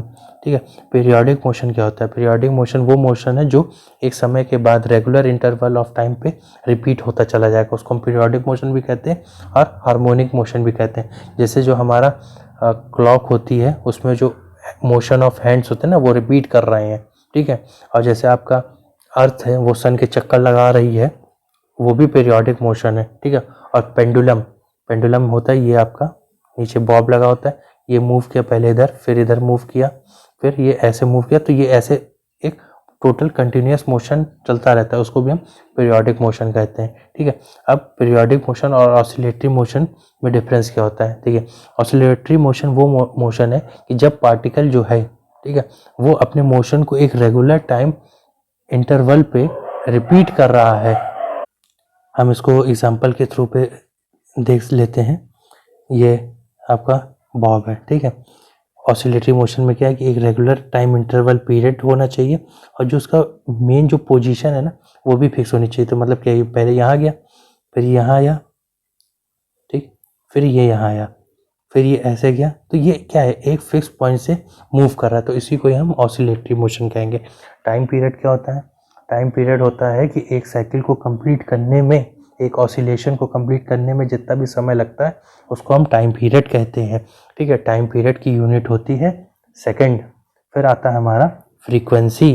फ्रीक्वेंसी का मतलब होता है कि कितने नंबर ऑफ ऑसिलेशन, ठीक है, एक यूनिट इंटरवल टाइम पीरियड में हुए हैं, उसी को हम फ्रीक्वेंसी कहते हैं। या फिर एक सेकंड में हमारे कितने आपके ऑसिलेशन कंप्लीट हो गए हैं, उसी को हम फ्रीक्वेंसी कहते हैं। और फ्रीक्वेंसी की यूनिट क्या होती है? हर्ट्ज होती है, ये भी आप याद रखिएगा। ठीक है, और सिंपल हार्मोनिक मोशन का मतलब ये होता है कि जो भी पार्टिकल है, ठीक है, वो मोशन में है, वो फिक्स पॉइंट के थ्रू मूव कर रहा है एक रेगुलर टाइम इंटरवल में। ठीक है, उसी को हम सिंपल हार्मोनिक मोशन भी कहते हैं। ठीक है, अब यहाँ पे हम एम्पलीट्यूड का मतलब ये होता है, एम्पलीट्यूड कि आपकी ये मोशन हो रहा है तो इसका जो ये मैक्सिमम पीक है इसी को ही हम एम्पलीट्यूड कहते हैं। और फॉर्मूला क्या है टाइम पीरियड का? टी यहाँ लिखा भी हुआ है, ये T equals to 2 pi L upon g, इसमें L क्या है? इफेक्टिव लेंथ है पेंडुलम की, और G क्या है? एक्सेलरेशन ड्यू टू ग्रेविटी है। ठीक है, तो इसका मतलब क्या है कि जो मास है बॉब का उस पर टाइम पीरियड डिपेंड नहीं करता है। ठीक है, अब आगे हम देखते हैं कैरेक्टरिस्टिक्स क्या क्या है कि when a particle executing simple harmonic motion passes through the mean position, ठीक है। तो उसका पोटेंशियल एनर्जी जीरो होगा, काइनेटिक एनर्जी मैक्सिमम होगी, वेलोसिटी भी मैक्सिमम होगी, और acceleration of a particle zero होगा, ठीक है। और कोई भी फोर्स एक्ट नहीं कर रहा होगा पार्टिकल पे, ठीक है। यहाँ पे हम बात कर लेते हैं ग्रेविटेशनल फोर्स, क्योंकि जो फॉर्मूला है वो है 2T = पाई L/g, ठीक है। अगर आप जो घड़ी पहन रहे हैं वो पेंडुलम वाली है, ठीक है, तो अगर आप अलग अलग जगह जा रहे हैं तो उसमें जो टाइम है, ठीक है, वो चेंज होता रहेगा। सपोज करिए मैंने क्या बताया था, इक्वेटर पे जी जो होगा वो लो होगा और पोल पे क्या होगा, हाई होगा, ठीक है। तो सपोज करिए आप इक्वेटर से पोल की तरफ जा रहे हैं, ठीक है। तो अब फॉर्मूला ये है, तो क्या है, अब वहाँ पे ग्रेविटेशनल फोर्स इंक्रीज हो रहा है, इंक्रीज हो रहा है मतलब टाइम पीरियड क्या है, डिक्रीज हो जाएगा। तो जब टाइम पीरियड डिक्रीज हो जाएगा तो आपको क्या करना होगा, आपको अपनी घड़ी का जो स्पीड है वॉच का वो इंक्रीज करना पड़ेगा, ठीक है। सेम चीज़ जब आप पोल से इक्वेटर की तरफ आएंगे तो क्या आपका ग्रेविटेशनल फोर्स डिक्रीज हो रहा है, जब ये डिक्रीज हो रहा है तो आपको टाइम पीरियड इंक्रीज हो जाएगा, तो आपको क्या करना होगा, उसको स्लो करना होगा, ठीक है। नेक्स्ट अब हम देखते हैं समर का समय, ठीक है। समर के समय में क्या है, जो लेंथ होती है, ठीक है, उस स्ट्रिंग की वो बढ़ जाती है, ठीक है, लेंथ इंक्रीज हो जाती है समर में। तो फॉर्मूला ये, लेंथ इंक्रीज हो गई तो टाइम पीरियड भी इंक्रीज हो गया, तो आपको टाइम पीरियड को क्या करना होगा, स्लो करना होगा वॉच को, ठीक है। सेम चीज़ ये है कि जब आप स्पेस में चले गए, जब स्पेस में गए तो ग्रेविटेशनल फोर्स जीरो हो जाता है, तो टाइम पीरियड आपका क्या होगा, इनफाइनाइट होगा, जिसको हम कैलकुलेट नहीं कर सकते हैं, ठीक है। तो वहाँ पे जो पेंडुलम है वो पेंडुलम वाली वॉच आपकी वर्क ही नहीं करेगी, ठीक है। ये चीज़ें हैं। नेक्स्ट हम यहीं पे एक दो चीज़ और भी देख लेते हैं। साउंड की बात करते हैं। साउंड क्या है, आपका एक फॉर्म ऑफ एनर्जी है, ठीक है, और वो प्रोड्यूस कैसे होता है, जो वाइब्रेटिंग ऑब्जेक्ट्स होते हैं ना उनके थ्रू। और ह्यूमन में साउंड कैसे प्रोड्यूस होता है, वो होता है आपका लैरिंक्स के थ्रू, ठीक है। और बर्ड्स कैसे साउंड प्रोड्यूस करती हैं, वो करती हैं सिरेनेक्स के थ्रू, SYRINX, ठीक है। ये और साउंड सबसे ज़्यादा स्पीड से कहाँ ट्रैवल करता है, वो करता है सॉलिड में, फिर लिक्विड में, फिर गैस में। जैसे आप ट्रेन की पटरी पे कान लगाइए, ठीक है, ट्रेन आ रही है, आपको दूर से ही पता चल जाएगा, आवाज़ उसकी यहाँ पे आने लगेगी, क्योंकि जो साउंड है वो सबसे ज़्यादा सॉलिड मीडियम में बहुत स्पीड से ट्रैवल करता है, लेकिन साउंड जो है वो वैक्यूम में ट्रैवल नहीं करता है, ये भी आप साथ में ध्यान रखिएगा, ठीक है। आगे हम देखते हैं वेव के बारे में। वेव कुल मिला के दो प्रकार की होती हैं। वेव का मतलब क्या होता है कि वो एनर्जी प्रोपोगेट करने का एक तरीका होता है। वेव दो प्रकार की होती हैं, एक होती है मैकेनिकल वेव, एक होती है नॉन मैकेनिकल वेव, ठीक है। मैकेनिकल वेव का मतलब ये है कि उनको मीडियम चाहिए अपने जो एनर्जी है उसको ट्रांसफ़र करने के लिए, ठीक है। और नॉन मैकेनिकल वेव वो मैकेनिकल वेव्स हैं जिनको मीडियम नहीं चाहिए अपनी एनर्जी को ट्रांसफ़र करने के लिए। एग्जाम्पल के तौर पे देखें तो mechanical wave like sound wave, ठीक है। और नॉन मैकेनिकल वेव में देखें तो इलेक्ट्रोमैग्नेटिक वेव, जैसे लाइट वेव हो गई, इंफ्रारेड वेव हो गई, या फिर हीट हो गई। अब वेव भी जो है मैकेनिकल वेव वो दो प्रकार की होती है, एक होती है लॉन्गिट्यूडनल वेव, एक होती है ट्रांसवर्स वेव। लॉन्गिट्यूडनल वेव जो मूव करती है वो इस तरीके से करती है, ठीक है। और ट्रांसवर्स वेव करती है कि अगर हमारा इधर फ्लो हो रहा है तो ये परपेंडिकुलर फ्लो होती है, ठीक है। तो मतलब ये है कि longitudinal wave, if the particle of the medium vibrate in the direction of propagation of wave, the wave is called longitudinal wave. मतलब जिस डायरेक्शन में जा रही उसी डायरेक्शन में वो प्रोपोगेट हो रही है आगे पीछे। लेकिन जो ट्रांसवर्स वेव है, if the particle of the medium vibrates perpendicular to the direction of propagation of the wave is called transverse wave, ठीक है। आपका जो क्या है मीडियम ऐसे ये आपका फ्लो हो रहा है पार्टिकल, ठीक है, तो ये परपेंडिकुलरली ऐसे फ्लो होती रहेंगी, ठीक है। उसी को ही हम बोलेंगे ट्रांसवर्स वेव, ठीक है। अब जैसे वेव प्रोड्यूस होती है, जैसे आप मूविंग मोटर बोट है, ठीक है, वो मूव कर रही है तो वो दोनों ट्रांसवर्स वेव भी और लॉन्गिट्यूडनल वेव्स दोनों ही प्रोड्यूस करती है, ठीक है। आगे हम देखते हैं, ये हमने कवर कर लिया। लाइट और हीट आपका क्या है, नॉन मैकेनिकल वेव है, ठीक है। फिर जो जैसे कुछ वेव हैं जो कि इलेक्ट्रोमैग्नेटिक नहीं है वो भी देख लेते हैं। Cathode rays, canal rays, alpha rays, beta rays, sound wave, ultrasonic waves. ठीक है, तो जो ये गामा रेज हैं इसकी डिस्कवरी की थी आपकी हेनरी बेक्यूरेल ने, एक्स रेस की डब्ल्यू रॉन्टजन ने, यूवी रेस रिटर्न ने, विजिबल रेडिएशन न्यूटन ने, इंफ्रारेड वेव हर्शल ने, लॉन्ग रेडियो वेव्स मैक्रोनी ने। ठीक है, एम्पलीट्यूड मैंने आपको बता दिया है, it is defined as the maximum displacement of the vibrating object on the either side from the equilibrium position. ये ऐसे, तो ये इसका हाईएस्ट पीक, ठीक है, ये अप में हो गया, ये डाउन में हो गया, इसी को ही हम मेजर कर लें तो एम्पलीट्यूड हो जाएगा। वेवलेंथ क्या होता है, ये डिस्टेंस होता है दो नियरेस्ट पार्टिकल के बीच में। ठीक है, इसी को ही हम वेवलेंथ कहते हैं, जिसको हम शो करते हैं लैम्डा से, जो कि इस तरीके से बनता है। ठीक है, अब हम बात करते हैं साउंड वेव्स के बारे में।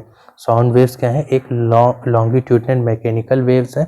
अब इसको भी अलग अलग कैटेगरी में हमने डिफाइन किया, ऑडिबल वेव्स या फिर साउंड वेव्स। ठीक है, जिनका फ्रीक्वेंसी रेंज रहता है 20 हर्ट्ज टू 20,000 हर्ट्ज तक। ठीक है, और इन्हीं को हम ऑडिबल और साउंड वेव्स कहते हैं। ये जो फ्रीक्वेंसी ये हमें कानों तक सुनाई देती है। ठीक है, अब आता है इंफ्रासोनिक वेव। इंफ्रासोनिक मतलब जो हमें सुनाई नहीं देती, बहुत ही कम फ्रीक्वेंसी, लेस देन 20 हर्ट्ज। ठीक है, उसको हम इंफ्रासोनिक वेव्स कहते हैं। जैसे अर्थक्वेक की हो गई, वोल्केनिक एरप्शंस हो गया, ठीक है, ओशन वेव्स हो गई, ठीक है, ये वाली।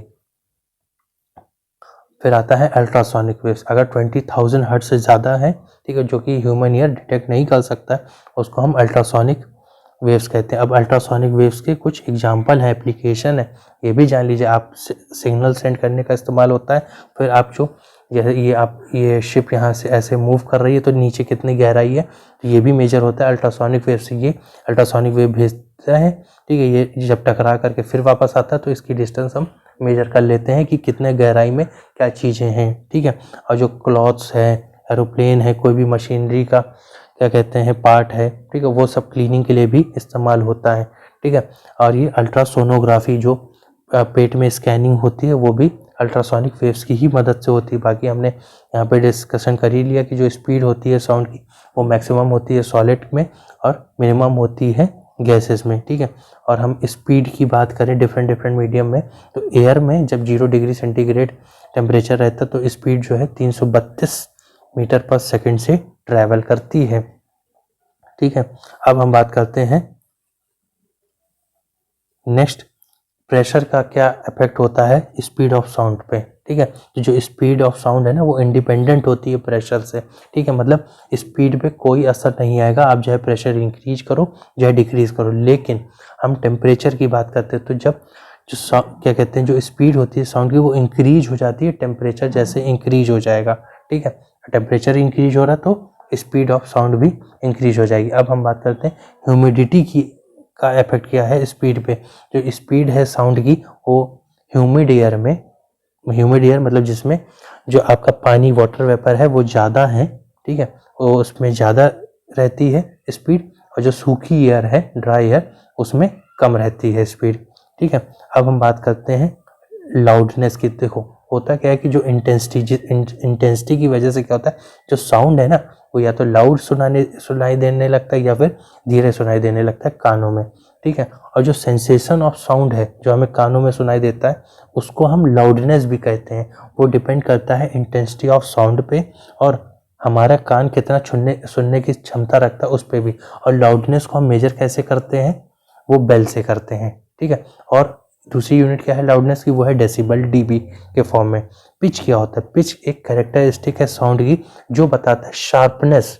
ठीक है, कि आपकी जो वॉइस है वो शार्प है या फिर डल है, मतलब फ्लैट है। ठीक है, और पिच किस पे डिपेंड करती है, फ्रीक्वेंसी पे डिपेंड करती है। तो होता क्या कि जब higher the frequency then higher will be the pitch and जो shriller will be the sound.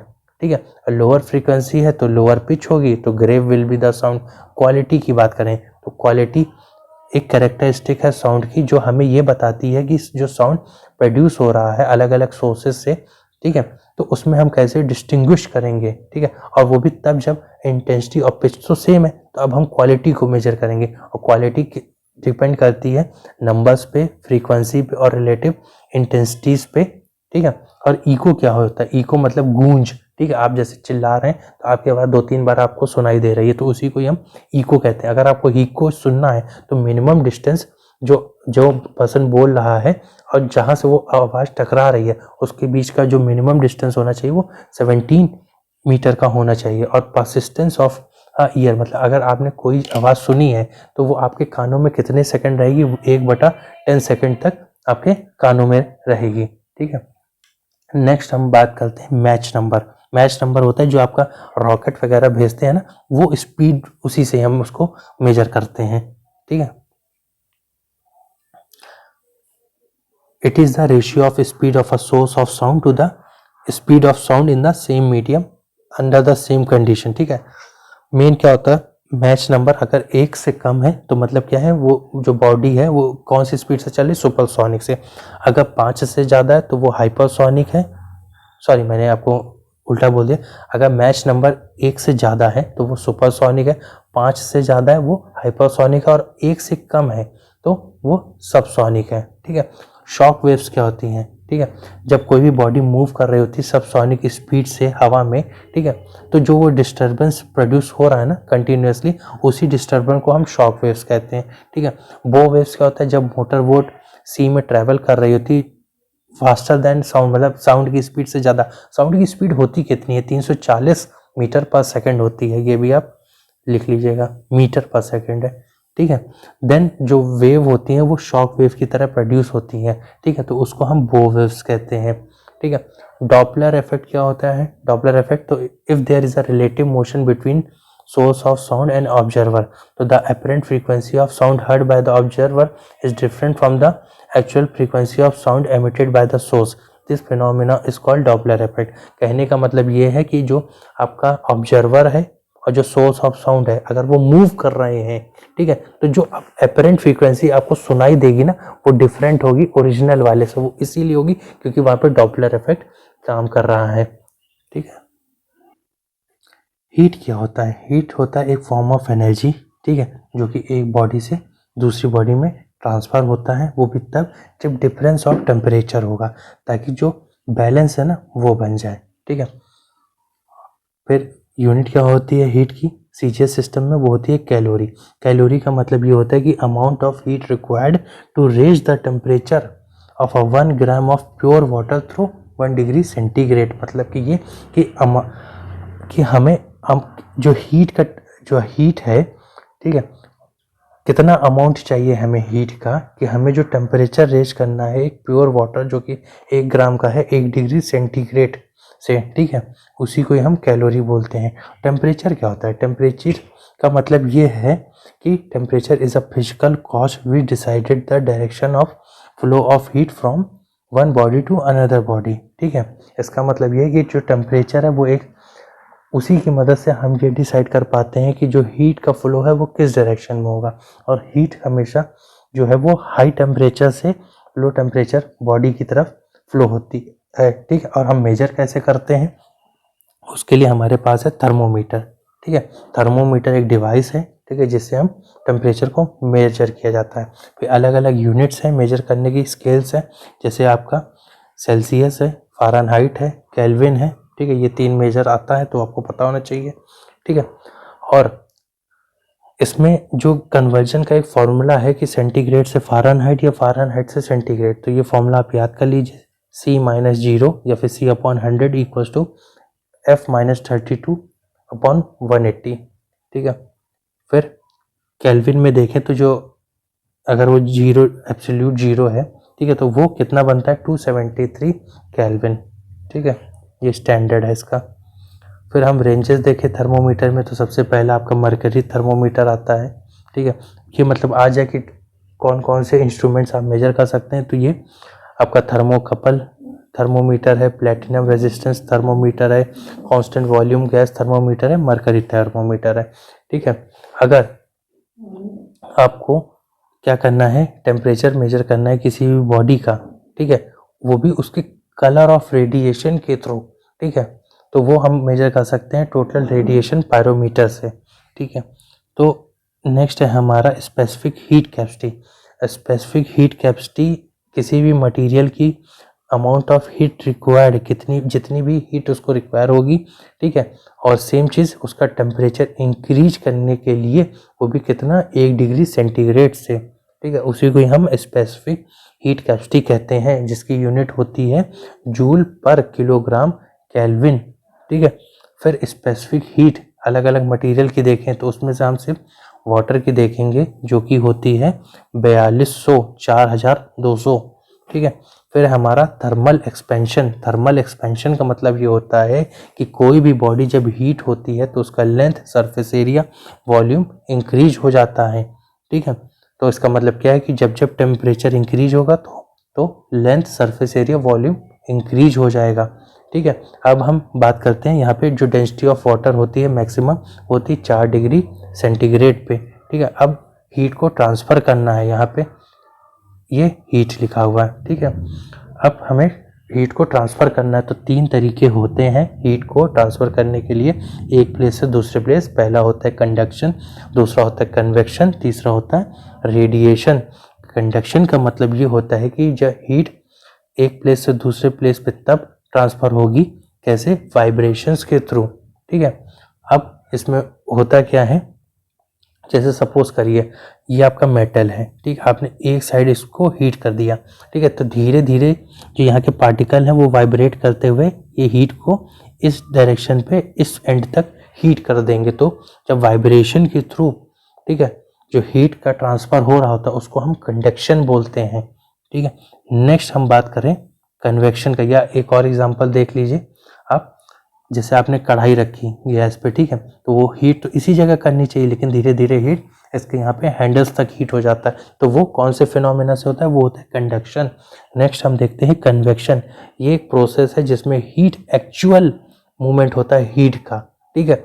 अब इसका मतलब ये है, जैसे सपोज करिए ये आपने पानी का बर्तन गैस पे रखा है, ठीक है, इसमें आपने पानी डाल दिया है, ठीक है। तो यहाँ पे वाइब्रेशन के थ्रू हीट का ट्रांसफर ना होकर के जो ओरिजिनल पार्टिकल है ना वाटर का मॉलिक्यूल, वो ही आगे मूव करता है। मतलब क्या है कि यहाँ का जो मॉलिक्यूल है ये हीट हुआ, ये एनर्जी ट्रांसफर ना करके ये ऊपर आता है, ठीक, फिर ऊपर वाले नीचे आते हैं, ठीक, इस तरीके से मूवमेंट्स होता है। और तब पूरा जो लिक्विड है वो पूरा गर्म हो जाता है, ठीक है। तो यहाँ पे आप पढ़ लीजिए, due to the movement of particle a current of particle setup which is called convection current, ठीक है।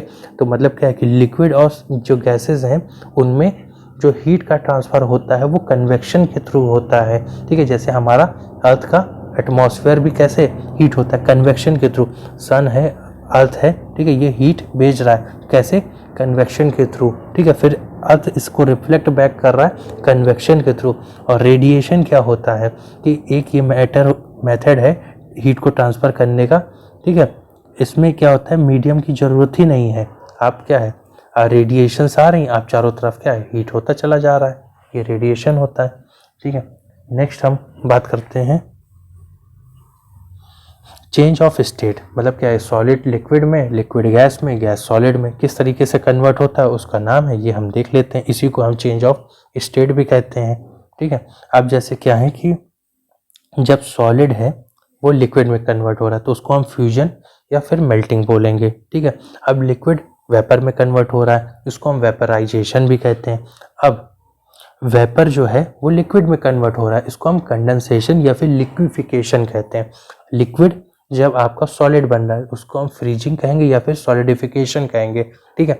सॉलिड वेपर में कन्वर्ट हो रहा है या फिर वेपर सॉलिड में कन्वर्ट हो रहा है उसको हम सब्लिमेशन कहेंगे, ठीक है।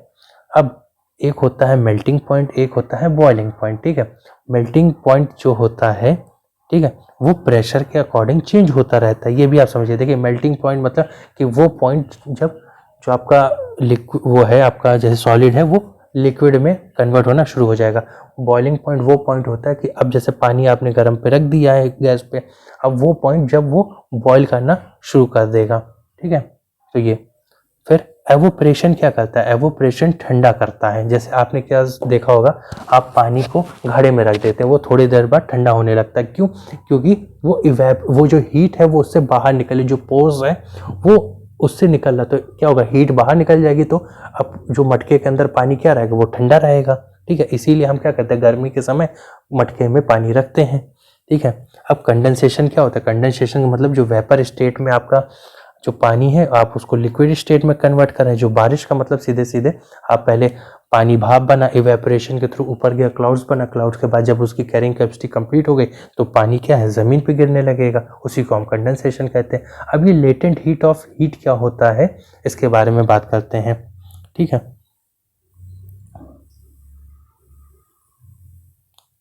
लेटेंट हीट, ठीक है, कि कितनी हीट रिक्वायर होगी जब एक स्टेट से उसको हमें दूसरे स्टेट में कन्वर्ट करना है। ठीक है, ये होता है लेटेंट हीट। ठीक है, अब लेटेंट हीट अलग अलग होती हैं, उसके बारे में हमें इतना नहीं जानना, लेकिन तो भी बस ये देख लीजिए, latent heat the amount of heat required to change the state of unit of a mass of a substance at a constant temperature is called latent heat. इसकी यूनिट भी याद कर लीजिए, जूल पर किलोग्राम। ठीक है, सब्लिमेशन हमने बता ही दिया कि ये कन्वर्जन करने का तरीका है सॉलिड को वेपर में। और फ्रॉस्ट का क्या मतलब क्या होता है? ये वेपर को डायरेक्ट सॉलिड में कन्वर्ट कर देता है, ये भी उसका दूसरा नाम है। ठीक है, रिलेटिव ह्यूमिडिटी हमने बात कर ही लिया था कि अभी एटमॉस्फेयर में कितना वाटर है, ठीक है, और कितनी कैरिंग कैपेसिटी है उसको कंपेयर करते हैं। रिलेटिव ह्यूमिडिटी को मेजर करते हैं हाइग्रोमीटर से। ठीक है, रिलेटिव ह्यूमिडिटी कब इंक्रीज होती है? जब टेम्परेचर आप इंक्रीज कर दें। ठीक है, तब फिर नेक्स्ट आता है हमारा आइसोथर्मल प्रोसेस। आइसोथर्मल प्रोसेस में क्या होता है कि if the change are taking place in a system in such a way the temperature of the system remain constant throughout the change then the process is said to be isothermal. मतलब क्या है कि जो कोई भी changes हो रहे हैं, ठीक है, तब जब टेम्परेचर कांस्टेंट रह रहा है पूरे प्रोसेस में, उसको हम आइसोथर्मल प्रोसेस बोलेंगे। और एडियाबैटिक प्रोसेस का मतलब होता है कि जब चेंजेस हो रहे हैं सिस्टम में लेकिन जो हीट का आदान प्रदान है वो नहीं हो रहा है, मतलब क्लोज सिस्टम है, सारा जो चेंजेस हो रहा है इस पूरे बॉक्स में ही हो रहा है, ना एक्सटर्नल हीट कुछ बाहर आ रही है अंदर, ठीक है, ना अंदर से कुछ बाहर जा रही है। ठीक है, इसको हम एडियाबैटिक प्रोसेस कहेंगे। ठीक है, अब जो कार्बन डाइऑक्साइड है ना उसको हम डायरेक्टली कन्वर्ट कर लेते हैं ड्राई आइस में। ठीक है, तो वो जो ड्राई आइस होती है वो CO2 से बनी होती है। ठीक है, अब हीट इंजन की बात करते हैं। हीट इंजन क्या होता है कि एक डिवाइस है जो कि हीट एनर्जी को मैकेनिकल एनर्जी में कन्वर्ट करता है। ठीक है, नेक्स्ट हम बात करते हैं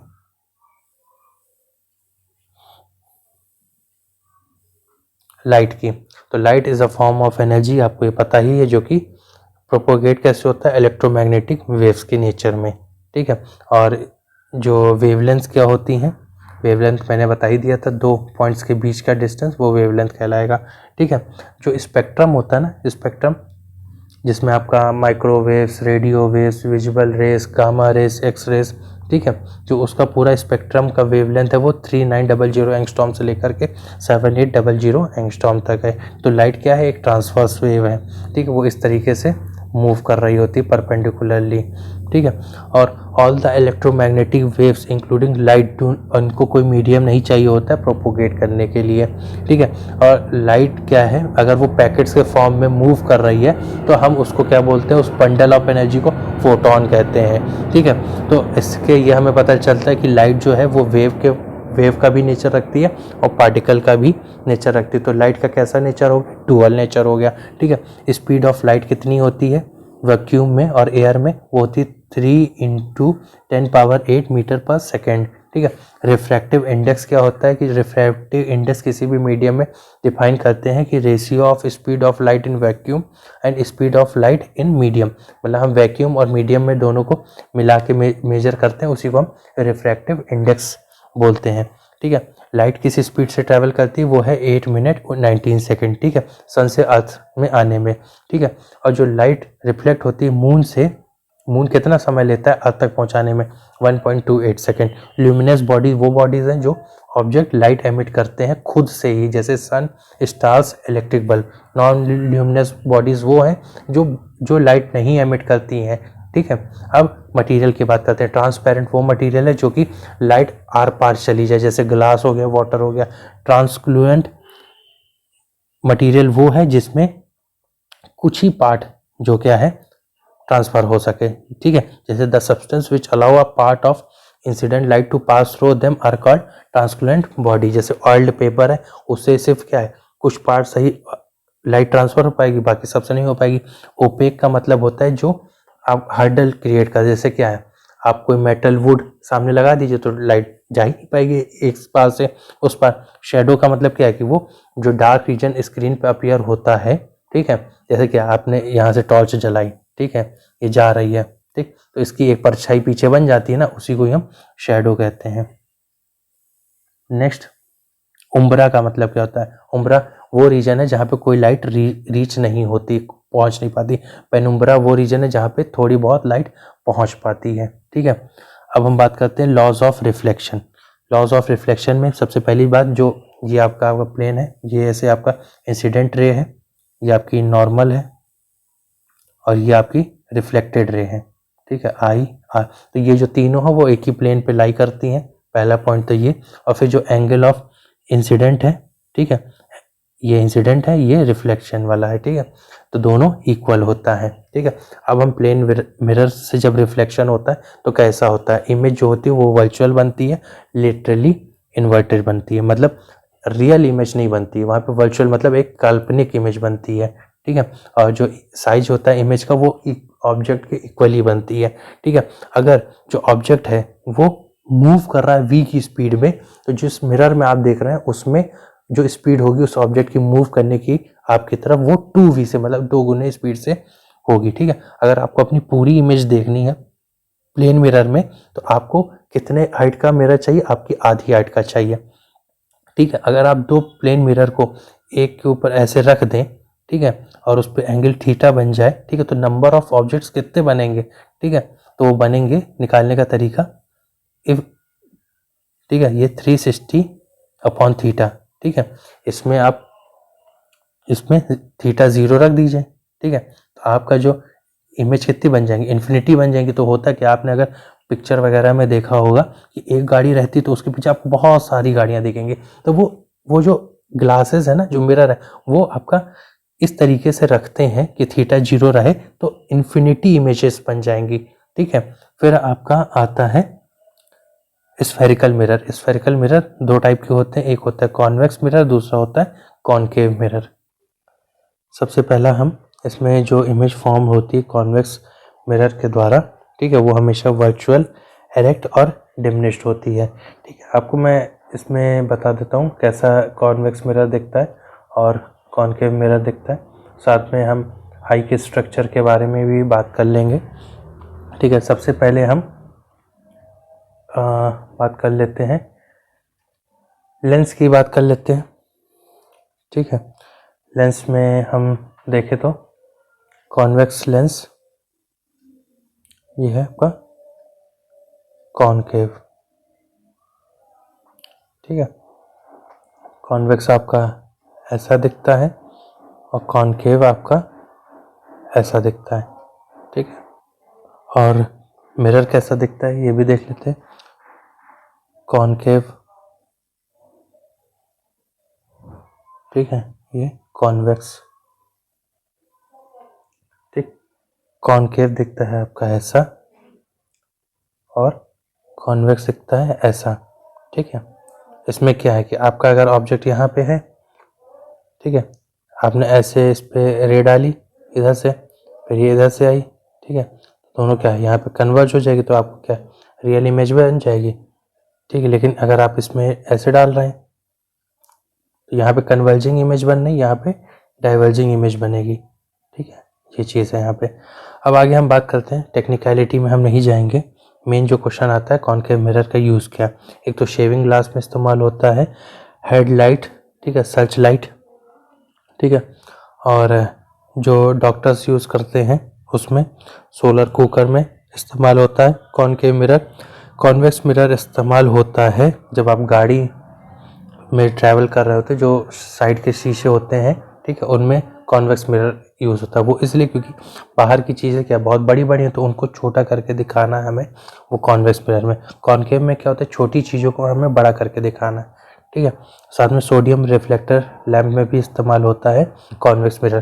फिर बात करते हैं रिफ्रैक्शन ऑफ लाइट का। रिफ्रैक्शन ऑफ लाइट का मतलब ये होता है कि जब जो आपकी रे ऑफ लाइट है जब एक मीडियम से दूसरे मीडियम पे जाएगी तो वो अपने पास से डेविएट कर जाएगी, ठीक है। अब डिपेंड करता है, बेंड तब होगी जब डेंसर मीडियम में जा रही है, और अवे हो जाएगी कब, जब वो रेयर मीडियम में जा रही होगी। एग्जाम्पल के तौर पे मैं आपको बताता हूँ, जैसे ये है, ठीक है, ये आपकी इंसिडेंट रे आ रही है यहाँ से, ये आपका नॉर्मल है, ठीक है। अगर ये रेयर मीडियम है, ये डेंसर मीडियम है, तो यहाँ पे क्या है, ये ऐसे बेंड हो जाएगी, ठीक। अपोजिट वाले केस में ये आपकी डेंसर मीडियम में है, ठीक है, तो ये ऐसे मुड़ जाएगी, ठीक है। तो ये होता है रिफ्रैक्शन। नेक्स्ट बात करते हैं हम लॉस ऑफ रिफ्रैक्शन। इसमें भी सेम वही, incident ray, reflected ray, normal रे, ठीक है, ये एक ही प्लेन पे लाई करेंगे। स्नेल्स लॉ क्या कहता है आपका, जो एंगल ऑफ इंसिडेंस है वो एंगल ऑफ रिफ्रैक्शन के वो है, नीचे है डिनोमिनेटर में, तो sine I upon sine R का जो आएगा मैग्नीट्यूड वो कांस्टेंट आएगा, ठीक है, उसी को ही हम बोलते हैं स्नेल्स लॉ, ठीक। आगे हम बात करते हैं रिफ्रैक्शन के भी कुछ फिनोमेना है, वो भी इम्पोर्टेंट है। सबसे पहला कि आपको जो सन का शेप है वो ओवल दिखता है मॉर्निंग और इवनिंग में, ठीक है, और जो तारे चमकते हैं वो भी रिफ्रैक्शन की वजह से हैं, ठीक। अगर आपने कोई चीज़ लिक्विड में डाली है जैसे, ठीक है, तो आप ऊपर से देख रहे होंगे तो आपको लगेगा ये तो कितना पास में, लेकिन वो होता है गहरे में, तो वो होता है इसलिए क्योंकि रिफ्रैक्शन की वजह से, ठीक है। फिर उसके बाद में क्रिटिकल एंगल क्या होता है। क्रिटिकल एंगल वो एंगल है जिसमें, और हम देख लें, हाँ यहाँ पर, हाँ एक और चीज़ हम बात कर लेते हैं, एटमॉस्फेरिक रिफ्रैक्शन क्या होता है। एटमॉस्फेरिक रिफ्रैक्शन, जो refraction caused by atmosphere is called atmospheric refraction. इसमें एक सबसे ज़रूरी चीज़ ये है कि जो स्टार जो है हमें लगेगा बहुत दूर है एक्चुअल पोजीशन से, ठीक है, और जो सनराइज पहले हो जाता है और डिलेड सनराइज हो जाता है वो भी एटमॉस्फेरिक रिफ्रैक्शन के ही वजह से होता है, ठीक है। अब बात करते हैं क्रिटिकल एंगल के, तो इसको हम डायग्राम के थ्रू समझते हैं। ये आपका है प्लेन, ये आपका है इंसिडेंट रे, ये आपकी नॉर्मल है, ठीक है, और ये आपका रिफ्लेक्टेड रे चला जा रहा है या फिर इधर डायरेक्शन में या इधर डायरेक्शन में, तो बेंड होगा या तो अवे हो जाएगा, ठीक है। तो वो जो 90 डिग्री का एंगल बनाता है ना, वही क्रिटिकल एंगल होता है, ठीक है। अब जो angle of incidence in denser medium from which angle of reflection in rarer medium, तो वो कितना होना चाहिए, 90 डिग्री होना चाहिए, तो उसी को हम क्रिटिकल एंगल कहते हैं। यहाँ की डेफिनेशन भी पढ़ लेते हैं। In case of propagation of light from denser to rarer medium through a plane boundary, critical angle is angle of incident for which angle of refraction is 90 degree.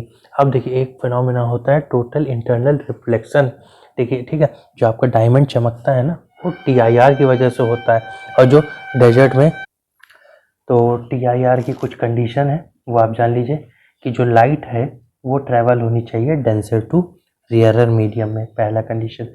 फिर जो एंगल ऑफ इंसिडेंस है वो greater होना चाहिए critical angle से, ठीक। फिर कुछ एग्जाम्पल है ये हम जान लेते हैं, ठीक है, जो इसके एप्लीकेशन पार्ट भी बोला जाता है।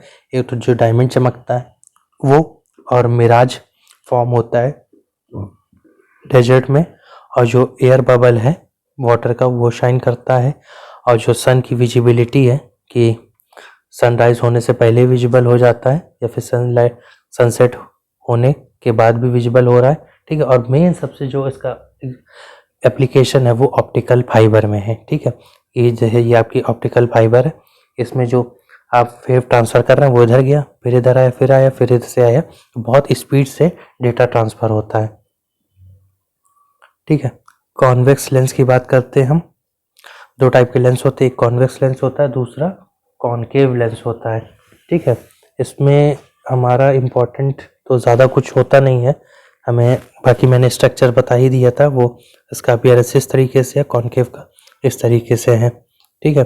बाकी पावर की लेंस क्या होती है, डायोप्टर होती है, ठीक है, और जो कॉन्वेक्स लेंस की पावर होती है वो पॉजिटिव होती है, और कॉनकेव वाले की निगेटिव होती है, ठीक है। आगे हम बात करते हैं डिस्पर्सन ऑफ लाइट के बारे में, ठीक है। अब क्या होता है कि जब, जैसे ये आपका प्रिज्म है, ठीक है, अब इसमें लाइट गई वाइट लाइट, ये टोटल 7 कलर में ऐसे निकल जाती है, ठीक है। इसी को हम विबग्योर कहते हैं, VIBGYOR, violet, indigo, blue, green, yellow, orange, red, ठीक है। और जो वॉयलेट है ये मैक्सिमम स्कैटरिंग होता है, रेड की लीस्ट स्कैटर होती है, ठीक है। इसी को हम डिस्पर्सन ऑफ लाइट कहते हैं, ठीक है। फिर बात आता है जो वॉयलेट कलर की वेलोसिटी है वो मिनिमम है, ठीक है, और जो रेड कलर की है वो मैक्सिमम है, ठीक है। आगे हम देखते हैं रेनबो कैसे बनता है।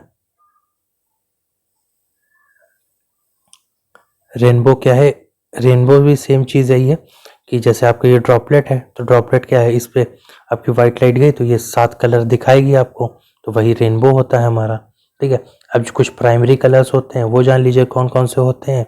एक तो सबसे पहला होता है ब्लू, फिर ग्रीन, रेड, इन्हीं को हम प्राइमरी कलर कहते हैं, ठीक है।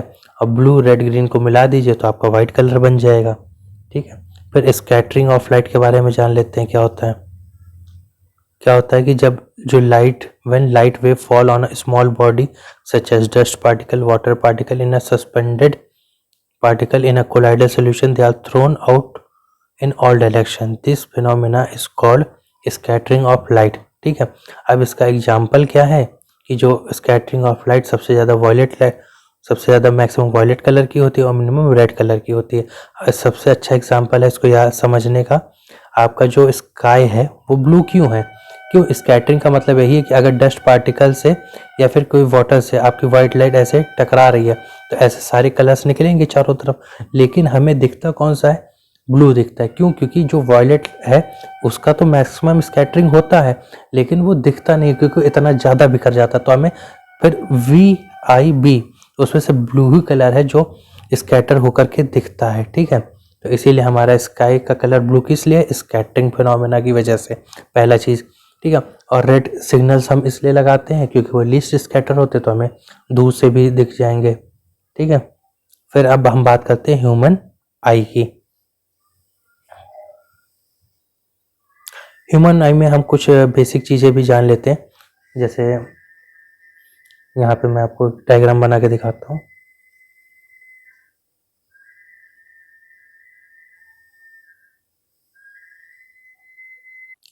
तो ये इस आई का स्ट्रक्चर है, ठीक है। ये वाला जो पार्ट है इसको हम आइरिस बोलते हैं, ठीक है। आइरिस का क्या काम होता है, जो लाइट एंटर होती है ना हमारी आंखों में उसको ये कंट्रोल करता है कि कितनी लाइट हमारे आंखों में एंटर होनी चाहिए, और साथ में आइरिस आपकी कलर जो आई का है वो भी डिसाइड करता है, ठीक है। इसको हम डायाफ्राम ऑफ कैमरा भी कहते हैं, और इसमें कौन सा लेंस इस्तेमाल होता है, कॉन्वेक्स लेंस होता है, ठीक है।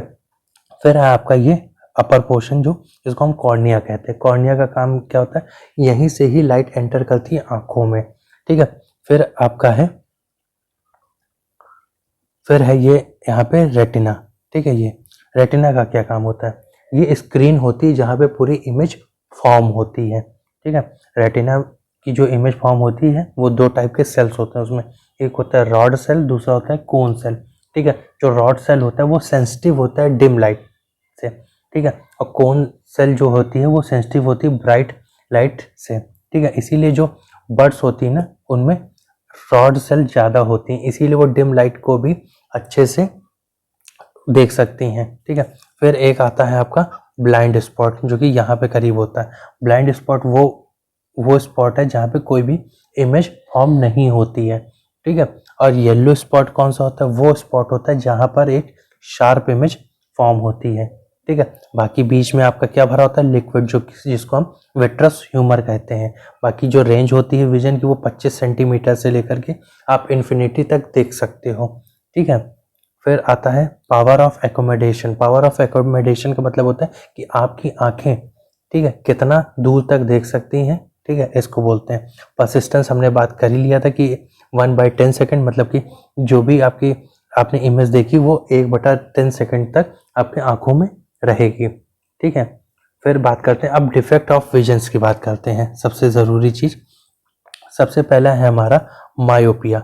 मायोपिया में क्या होता है कि जो पर्सन है वो नियर ऑब्जेक्ट्स तो देख सकता है, लेकिन जो दूर के ऑब्जेक्ट्स हैं वो नहीं देख सकता है। वो होता है इसलिए है कि जो उसकी आई बॉल होती है ना वो खिंच जाती है, जो उसकी फोकल लेंथ होती है आंखों की वो छोटी हो जाती है। ठीक है, तो उसके लिए उसको क्या करना होगा। हाँ, एक चीज़ और, मायोपिया को हम साथ ही साथ क्या क्या अलग नाम से भी जानते हैं, एक शॉर्ट साइटेडनेस या फिर नियर साइटेडनेस। ठीक है, ये चीज़। बाकी इसको करेक्ट करने के लिए आपको कॉनकेव लेंस का इस्तेमाल करना पड़ेगा। नेक्स्ट हम देखते हैं हाइपर मेट्रोपिया। ठीक है, जिसको हम हाइपर पोपिया भी कहते हैं और लॉन्ग साइटेडनेस भी कहते हैं और फास्ट साइटेडनेस भी कहते हैं। इसमें क्या होता है कि जो पर्सन है वो दूर के ऑब्जेक्ट तो देख लेता है, लेकिन जो नियर बाय ऑब्जेक्ट्स हैं वो नहीं देख पाता है। अब जो कंडीशंस मायोपिया की थी इसकी जस्ट अपोजिट, अब जो आई बॉल है वो उसकी छोटी हो जाएंगी और फोकल लेंथ जो होगी वो इंक्रीज हो जाएगी। ठीक, और जो सिलरी मसल्स मैंने बताया था ना साइड में, वो स्टिफनिंग हो जाएगी उसमें। तो उसको करेक्ट करने के लिए क्या करना होगा आपको कॉन्वेक्स लेंस का इस्तेमाल करना होगा। और फिर नेक्स्ट हमारा प्रेस बायोपिया या फिर ओल्ड एज हाइपरमेट्रोपिया। इसमें क्या होता है, जो पर्सन है ना ही वो पास के ऑब्जेक्ट्स देख सकता है ना ही दूर के ऑब्जेक्ट्स देख सकता है। ठीक है, तो उसके लिए उसको क्या करना होगा, बाइफोकल लेंस इस्तेमाल करना होगा। नेक्स्ट है एस्टिमैग्मेटिज्म। इसमें क्या होता है, जो पर्सन है वो हॉरिजेंटल लाइंस तो देख सकता है, ठीक है, इस तरीके वाली, लेकिन वर्टिकल लाइंस नहीं देख सकता है। तो उसके लिए उसको क्या करना होगा, सिलेंड्रिकल लेंस का इस्तेमाल करना होगा। फिर नेक्स्ट आता है कैटरैक्ट। कैटरैक्ट का मतलब होता है मोतियाबिंद। इसमें क्या होता है कि जो आंखों का लेंस होता है ना वो क्लाउडी और वो उसमें दिखना पूरा एकदम लगभग बंद होने लगता है। तो उसको हम कैसे करेक्ट कर सकते हैं, उसको हम सर्जरी के थ्रू करेक्ट कर सकते हैं। जो सिंपल माइक्रोस्कोप होता है ना वो जनरली उसमें कॉन्वेक्स लेंस इस्तेमाल होता है। और टेलीस्कोप का क्या काम है, टेलीस्कोप का काम है दूर के ऑब्जेक्ट को देख पाना जो हमें ऐसे आंखों से नहीं दिख रहे हैं। ठीक है, नेक्स्ट हम बात करते हैं अब इलेक्ट्रिसिटी की। ठीक है, इलेक्ट्रिसिटी में क्या है, देखिए जब हम दो बॉडीज को रगड़ते हैं तो उसमें एक अट्रैक्शन की प्रॉपर्टी जनरेट हो जाती है। ठीक है, जैसे आप दो पेपर्स को रगड़िए, डस्ट पार्टिकल्स को रगड़िए, ठीक है, तो इसी प्रॉपर्टी को क्या कहते हैं, इलेक्ट्रीफाइड या फिर चार्ज विथ इलेक्ट्रिसिटी। ठीक है, तो बेंजामिन फ्रैंकलिन जो थे उन्होंने दो टाइप के चार्ज का नाम रखा था, एक था पॉजिटिव चार्ज, एक होता है निगेटिव चार्ज। ठीक है, जो सिमिलर चार्जेस होंगे वो क्या करेंगे, वो अपोज करेंगे और जो अपोजिट चार्ज होंगे वो अट्रैक्ट करेंगे। ठीक है, और charging of a body take place due to transfer of electron. ठीक है, अब होता है क्या, जब चार्ज हो रहा है तो वहां पे क्या फ्लो ऑफ इलेक्ट्रॉन हो रहा होगा ना। और कंडक्टर का मतलब क्या है, कंडक्टर मतलब वो मटेरियल जिससे इलेक्ट्रिसिटी ट्रांसफर हो जाए इजीली। ठीक है, एग्जाम्पल के तौर पे जैसे अर्थ भी एक बहुत अच्छा गुड कंडक्टर है। सिल्वर सबसे ज़्यादा बेहतरीन कंडक्टर है, उससे इलेक्ट्रिसिटी बहुत अच्छे से फ्लो होती है, उसमें लॉस भी कम होता है, आयरन कॉपर। ठीक है, और silver is the best conductor, बात कर ही लिया। इंसुलेटर वो मटेरियल है जिससे इलेक्ट्रिसिटी पास नहीं हो सकती, जैसे वुड, पेपर, माइका, ग्लास। ठीक है, कूलम्ब लॉ क्या है, कूलम्ब लॉ क्या होता है, कूलम्ब लॉ सेम जैसे ग्रेविटेशनल फोर्स है। ठीक है, ये फोर्स ऑफ अट्रैक्शन या रिपल्शन हो सकता है। ठीक है, दो कोई चार्जेस के बीच में, जैसे इसको हमने Q1 Q2 माना, ठीक है, जो कि रेस्ट पे हो सकते हैं। ठीक है, और inversely proportional to the distance. ठीक है, ये आपका होता है कूलम्ब्स लॉ, जो कि कोई इंपॉर्टेंट नहीं है आपके एग्जाम पॉइंट ऑफ व्यू से। ठीक है, मेन है अब हमारा इलेक्ट्रिक फील्ड। इलेक्ट्रिक फील्ड का मतलब होता है कि जो चार्ज है उसके रीजन जो है ना, ये मैं एग्जांपल पे, जैसे ये आपका चार्ज है यहाँ पे, ठीक है, तो इसके आसपास का एरिया जो है ना वो इलेक्ट्रिक फील्ड कहलाएगा।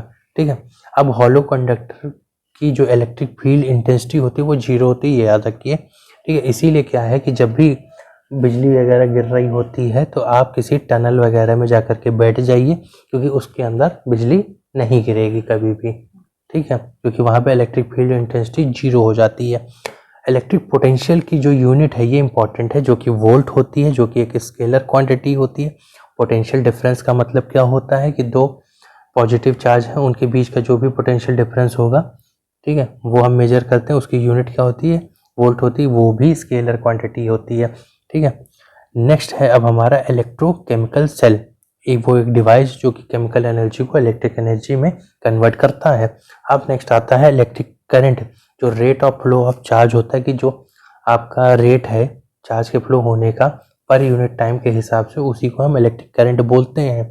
ठीक है, जो डायरेक्शन ऑफ फ्लो होता है वो पॉजिटिव चार्ज का, वो हम मेजर कर पाते हैं। ठीक है, और उसकी एसआई यूनिट क्या होती है, एम्पेयर होती है, याद रखिए। स्केलर क्वांटिटी होता है।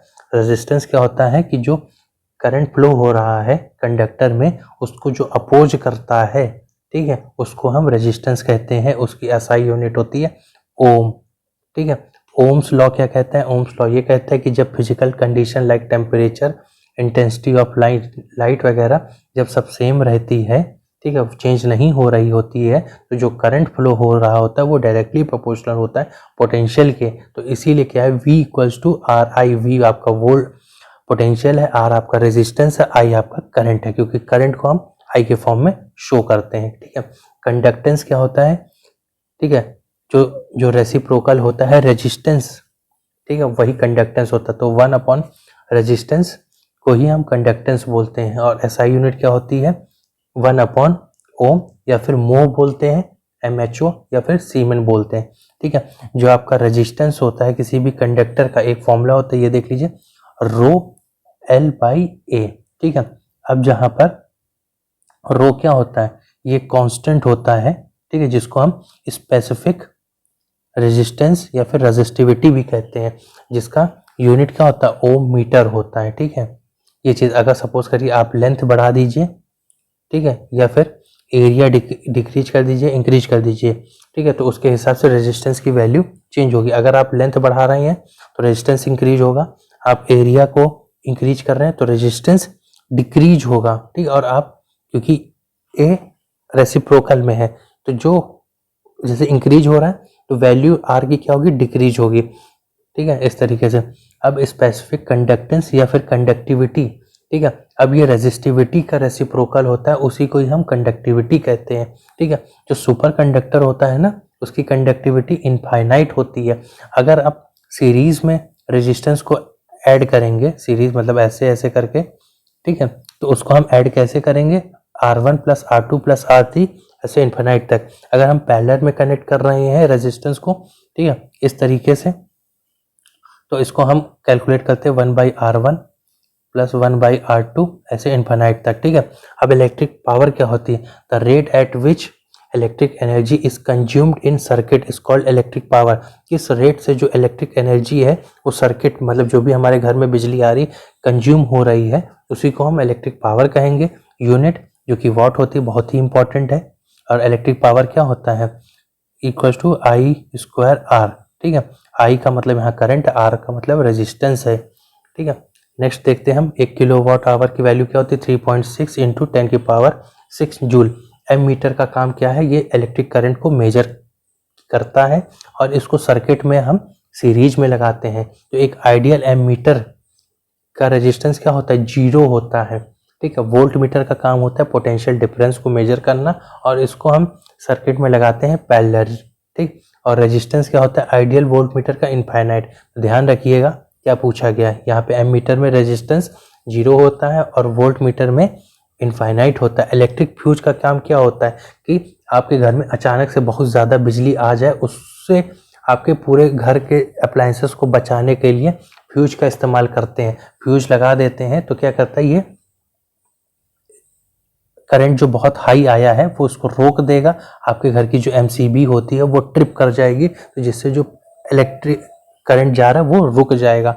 ठीक है, तो ये आपका एक फ्यूज प्रोटेक्टिव डिवाइस है जो कि सीरीज में यूज करते हैं, ठीक है, सारे अप्लायंसेस में, ताकि अब वो डैमेज ना हो सके हाई करंट की वजह से। और ये किससे बनता है, जनरली कॉपर से, टिन से, लेड से। ठीक है, और इसका मटेरियल कैसा होता है, लो मेल्टिंग पॉइंट होना चाहिए कि जैसे ही टेम्परेचर, जैसे ही करंट ज़्यादा आया, ठीक है, तो वहाँ पे क्या है, टेम्परेचर इंक्रीज हुआ तो वो जो तार है ना, जैसे टिन वगैरह का बना हुआ है, ठीक है, वो तुरंत पिघल जाए। जब पिघल जाएगा तो क्या है, तुरंत आपका जो सर्किट है वो ब्रेक हो जाएगा। और रेजिस्टेंस कैसा होना चाहिए, हाई होना चाहिए। क्यों, क्योंकि वो ज़्यादा करंट को फ्लो ना होने दे। ठीक है, तो ये इसकी प्रॉपर्टीज है। गैल्वेनोमीटर क्या काम करता है, गैल्वेनोमीटर जो इलेक्ट्रिक करंट को मेजर करता है। ठीक है, नेक्स्ट हम देखते हैं, ट्रांसफार्मर का काम है वो लो वोल्टेज एसी को हाई वोल्टेज एसी में कन्वर्ट करता है, और हाई वोल्टेज एसी मतलब होता है अल्टरनेटिंग करंट। दो टाइप के करंट होते हैं, एक एसी होता है, दूसरा डीसी होता है। एसी में क्या होता है, फ्रीक्वेंसी होती है जो कि चेंज होती रहती है। इंडिया में कितनी फ्रीक्वेंसी इस्तेमाल होती है, 50 हर्ट्ज इस्तेमाल होती है। डीसी मतलब डायरेक्ट करंट, उसमें फ्रीक्वेंसी नहीं होती है और डीसी खतरनाक भी होता है। ठीक है, हमारे घर में एसी आता है और उसका कितना वोल्टेज होता है, 220 वोल्ट। ठीक है, ये आप याद रखिएगा। ठीक है, तो यही काम है, जो लो वोल्टेज से हाई वोल्टेज, हाई वोल्टेज से लो वोल्टेज में कन्वर्ट करता है। एसी डायनेमो क्या होता है, ये कन्वर्ट करता है मैकेनिकल एनर्जी को इलेक्ट्रिकल एनर्जी में। इलेक्ट्रिकल मोटर का काम होता है इलेक्ट्रिकल एनर्जी को मैकेनिकल एनर्जी में। माइक्रोफोन का काम होता है साउंड एनर्जी को इलेक्ट्रिकल एनर्जी में। ठीक है, ये सारी चीजें हो गई हैं। आगे हम देखते हैं मैग्नेटिज्म। मैग्नेटिज्म देखिए, मैग्नेट क्या होता है, एक पीस ऑफ आयरन होता है जिसके पास अट्रैक्ट करने की प्रॉपर्टी होती है। ठीक है, जब आप उसको फ्री फ्लो में ऐसे छोड़ देंगे तो वो ऑटोमेटिक नॉर्थ और साउथ डायरेक्शन में अलाइन हो जाएगा। ठीक है, तो यहाँ पे भी सेम चीज़ है कि अगर सिमिलर पोल्स होंगे तो वो रिपेल करेंगे एक दूसरे को, और डिसिमिलर पोल्स होंगे तो वो अट्रैक्ट करेंगे। मतलब नॉर्थ नॉर्थ रखेंगे तो क्या करेंगे, वो रिपेल करेंगे, नॉर्थ साउथ रखेंगे तो अट्रैक्ट करेंगे। ठीक है, और दूसरी चीज़ मैग्नेटिक फील्ड क्या होती है, जो मैग्नेट है उसके आसपास के एरिया को हम मैग्नेटिक फील्ड बोलते हैं। ठीक है, कुछ प्रॉपर्टीज़ देख लेते हैं। जो मैग्नेटिक लाइंस होती हैं, जैसे ये आपकी बार है, ठीक है, ये नॉर्थ है, ये साउथ है, तो जो मैग्नेटिक फील्ड फ्लो हो रही होती वो नॉर्थ टू साउथ फ्लो हो रही होती ऐसे। ठीक है, ये चीज़, तो ये कैसा पाथ फ्लो कर रहा है, क्लोज्ड कर्व है। ठीक है, तो यहाँ पे लिखा भी है नॉर्थ से साउथ पोल मूव कर रही होती है, और इसके अंदर कैसे फ्लो हो रही होती है, साउथ टू नॉर्थ। ठीक है, मैग्नेट के अंदर साउथ टू नॉर्थ और आउटसाइड नॉर्थ टू साउथ। ठीक है, और कोई भी जो ये लाइंस है ना, ये कभी भी एक दूसरे को काटती नहीं है, ऐसे करके ही हो रही है। ठीक है, तो ये याद रखिएगा। ठीक है, और जितना ज़्यादा क्राउडेड होगा उतनी ज़्यादा फील्ड स्ट्रांग होगी। ठीक है, फिर हम बात करते हैं नेक्स्ट इम्पॉर्टेंट चीज़। अब आता है हमारा एटॉमिक फिजिक्स, जिसको हम न्यूक्लियर फिजिक्स भी कहते हैं। एटम क्या है, एटम सबसे स्मॉलेस्ट पार्ट है मैटर का। ठीक है, जो कि पार्टिसिपेट करता है किसी भी केमिकल रिएक्शन में। एटम में 3 फंडामेंटल पार्टिकल है, पहला है इलेक्ट्रॉन, दूसरा है प्रोटॉन, तीसरा है न्यूट्रॉन। ठीक है, जिसमें से प्रोटॉन और न्यूट्रॉन सेंट्रल कोर में प्रेजेंट होता है न्यूक्लियस के, और इलेक्ट्रॉन क्या है, उसके चारों तरफ घूम रहा होता है। एग्जाम्पल के तौर पे ये है न्यूक्लियस आपका, जिसमें आपका प्रोटॉन और न्यूट्रॉन है। बाकी ये शेल्फ होती है KLMN में। ठीक है, इसमें 2, 8, 18, 32 इतने इलेक्ट्रॉन्स आ पाते हैं। तो इस वाले में 2 इलेक्ट्रॉन घूम रहे हैं, फिर इसके बाद में 8 घूम रहे हैं। ठीक है, इस तरीके से पूरा स्ट्रक्चर बना हुआ होता है। ठीक है, तो प्रोटॉन, देखो एटम में क्या है, जो इलेक्ट्रॉन और प्रोटॉन है वो इक्वल नंबर में होते हैं। ठीक है, लेकिन प्रोटॉन का चार्ज क्या होता है, निगेटिव होता है, और इलेक्ट्रॉन का चार्ज पॉजिटिव होता है, और जो आपका न्यूट्रॉन है वो न्यूट्रल होता है। तो इसीलिए जो एटम है वो न्यूट्रली होता है। ठीक है, नेक्स्ट हम देख लेते हैं इंपॉर्टेंट, प्रोटॉन की डिस्कवरी की है रदरफोर्ड ने, न्यूट्रॉन की चैडविक ने, जिस पे चार्ज होता है 0। ठीक है, और प्रोटॉन पे पॉजिटिव चार्ज होता है 1.6 × 10⁻19। इलेक्ट्रॉन में भी सेम चार्ज होता है, बस खाली नेगेटिव में होता है वो। ठीक है, और इसकी डिस्कवरी की इलेक्ट्रॉन की J.J. थॉमसन ने। प्रोटॉन की डिस्कवरी गोल्डस्टीन ने की है, बाद में इसका नाम रदरफोर्ड ने दिया था। ठीक है, अभी बात करते हैं कैथोड रे के बारे में। कैथोड रे जो होती है वो नेगेटिवली चार्ज होती है, और जो एनोड रे होती है वो पॉजिटिवली चार्ज होती है। ये चीज़ भी ज़रूरी है। फिर बात करते हैं रेडियो एक्टिविटी की। रेडियो एक्टिविटी का मतलब होता क्या है। ठीक है, रेडियो एक्टिविटी एक फिनोमेना है जिससे एमिशंस होती हैं अल्फा बीटा गामा पार्टिकल के। ठीक है, तो radio activity is the sending out of harmful radiation of particle caused when atomic nucleus, जब एक न्यूक्लियस ब्रेक होता है ना, तो उससे जो रेडिएशंस निकलती हैं उसी को हम रेडियो एक्टिविटी कहते हैं। इसको किसने डिस्कवर किया था, हेनरी बैक्यूरेल ने, और उसी के लिए ही उन्हें नोबेल प्राइज मिला था। साथ में और कौन किसको किसको मिला था, मैडम क्यूरी और पीरे क्यूरी को। ठीक है, इसमें से 3 रेज निकलती पार्टिकल, अल्फा बीटा गामा। ठीक है, जिसमें से गामा रे जो है वो इलेक्ट्रोमैग्नेटिक वेव है। ठीक है, अभी हम कुछ इसमें डिफरेंसेस भी देख लेते हैं। ये है अल्फा, ये है बीटा, ये है गामा। इसका अल्फा का ओरिजिन है न्यूक्लियस से, बीटा का भी न्यूक्लियस से, गामा का भी न्यूक्लियस से। अब नेचर कैसा है, अल्फा पॉजिटिवली चार्ज है, बीटा आपका निगेटिवली चार्ज है, और गामा आपका न्यूट्रल है। ठीक है, इसका कंपोजिशन देख लें तो ये इसमें हीलियम होता है, इसमें इलेक्ट्रॉन होता है, इसमें फोटोन होता है, ठीक है। मास में कंपैरिजन कर लें तो मास गामा का 0 होता है, ये इंपॉर्टेंट है। चार्ज इंपॉर्टेंट है, अल्फा का +2e होता है, बीटा का होता है -e, ठीक है, और गामा का होता है 0। फिर उसके बाद इंपॉर्टेंट है penetrating power. Penetrating power alpha की मिनिमम होती है और गामा की मैक्सिमम होती है, तो आयोनाइजिंग पावर जस्ट उसके अपोजिट हो जाएगी। आयोनाइजिंग पावर अल्फा की मैक्सिमम है और गामा की मिनिमम है, ठीक है। फिर है हमारा कि जब एमिशन हो जाता है अल्फा पार्टिकल से तो जो एटॉमिक नंबर है वो डिक्रीज हो जाता है 2 नंबर से, तो जो उसका मास नंबर कितना से डिक्रीज होगा, वो 4 से डिक्रीज होगा, ठीक है, पहला चीज। अब ये हाफ लाइफ क्या होता है, ठीक है। हाफ लाइफ का मतलब ये है कि जो एलिमेंट है ना वो कब आधा हो जाएगा कितने समय में, उसको हम हाफ लाइफ कहते हैं। तो कार्बन एक जो होता है फिनोमेना रेडियो एक्टिव कार्बन 14, वो इस्तेमाल होता है कि एज पता करने के लिए। कोई भी फॉसिल्स प्लांट्स मिले हैं कि वो कितने पुराने हैं, ठीक है, उसमें हम कार्बन का कंटेंट मेजर करते हैं, तो उसी को ही हम कार्बन डेटिंग कहते हैं, ठीक है। फिर अब हम बात करते हैं न्यूक्लियर फिजन और फ्यूजन की, ठीक है। उसमें होता क्या, देखिए सबसे पहले तो सिंबल देख लेते हैं। जो न्यूक्लियस कैसे रिप्रेजेंट किया जाता है, एक्स ए जेड, जिसमें से जेड जो है वो नंबर ऑफ प्रोटॉन है, ए है sum of number of proton plus neutron, तो उसी को ही हम मास नंबर कहते हैं, ठीक है। तो यहाँ मैं एक बार लिख भी देता हूँ, ये है आपका नंबर ऑफ प्रोटॉन, ठीक है, या फिर इसको हम एटॉमिक नंबर भी कहते हैं, और ए आपका है मास नंबर, ठीक है। मास नंबर में क्या है, प्रोटॉन प्लस न्यूट्रॉन, ठीक, ये है फॉर्मूला टोटल, ठीक है। बस खाली जो टर्म्स है उसको आप जान के रखिए। तो नंबर ऑफ न्यूट्रॉन्स कैसे निकालेंगे, ए माइनस जेड, ठीक है। फॉर एग्जांपल जैसे मानिए ये लिखा हुआ U238/92, ठीक है, जिसमें से ए आपको मैंने बता ही दिया क्या है, sum of number of proton मतलब जेड प्लस एन, ठीक। फिर 92 नीचे क्या दिया हुआ है, 92 आपका है प्रोटॉन, ठीक है, और प्रोटॉन को हमने कैसे रिप्रेजेंट किया है, जेड से, ठीक है। आपको अब यहाँ पे निकालना क्या है, आप कुछ भी निकाल सकते हैं जो आपका अच्छा हो, ठीक है। जैसे आप ए माइनस जेड, तो आप न्यूट्रॉन निकाल सकते हैं ऐसे। तो ए कितना दिया हुआ है 238 और जेड कितना दिया 92, नंबर ऑफ न्यूट्रॉन्स यहाँ से निकल जाएंगे, ठीक है।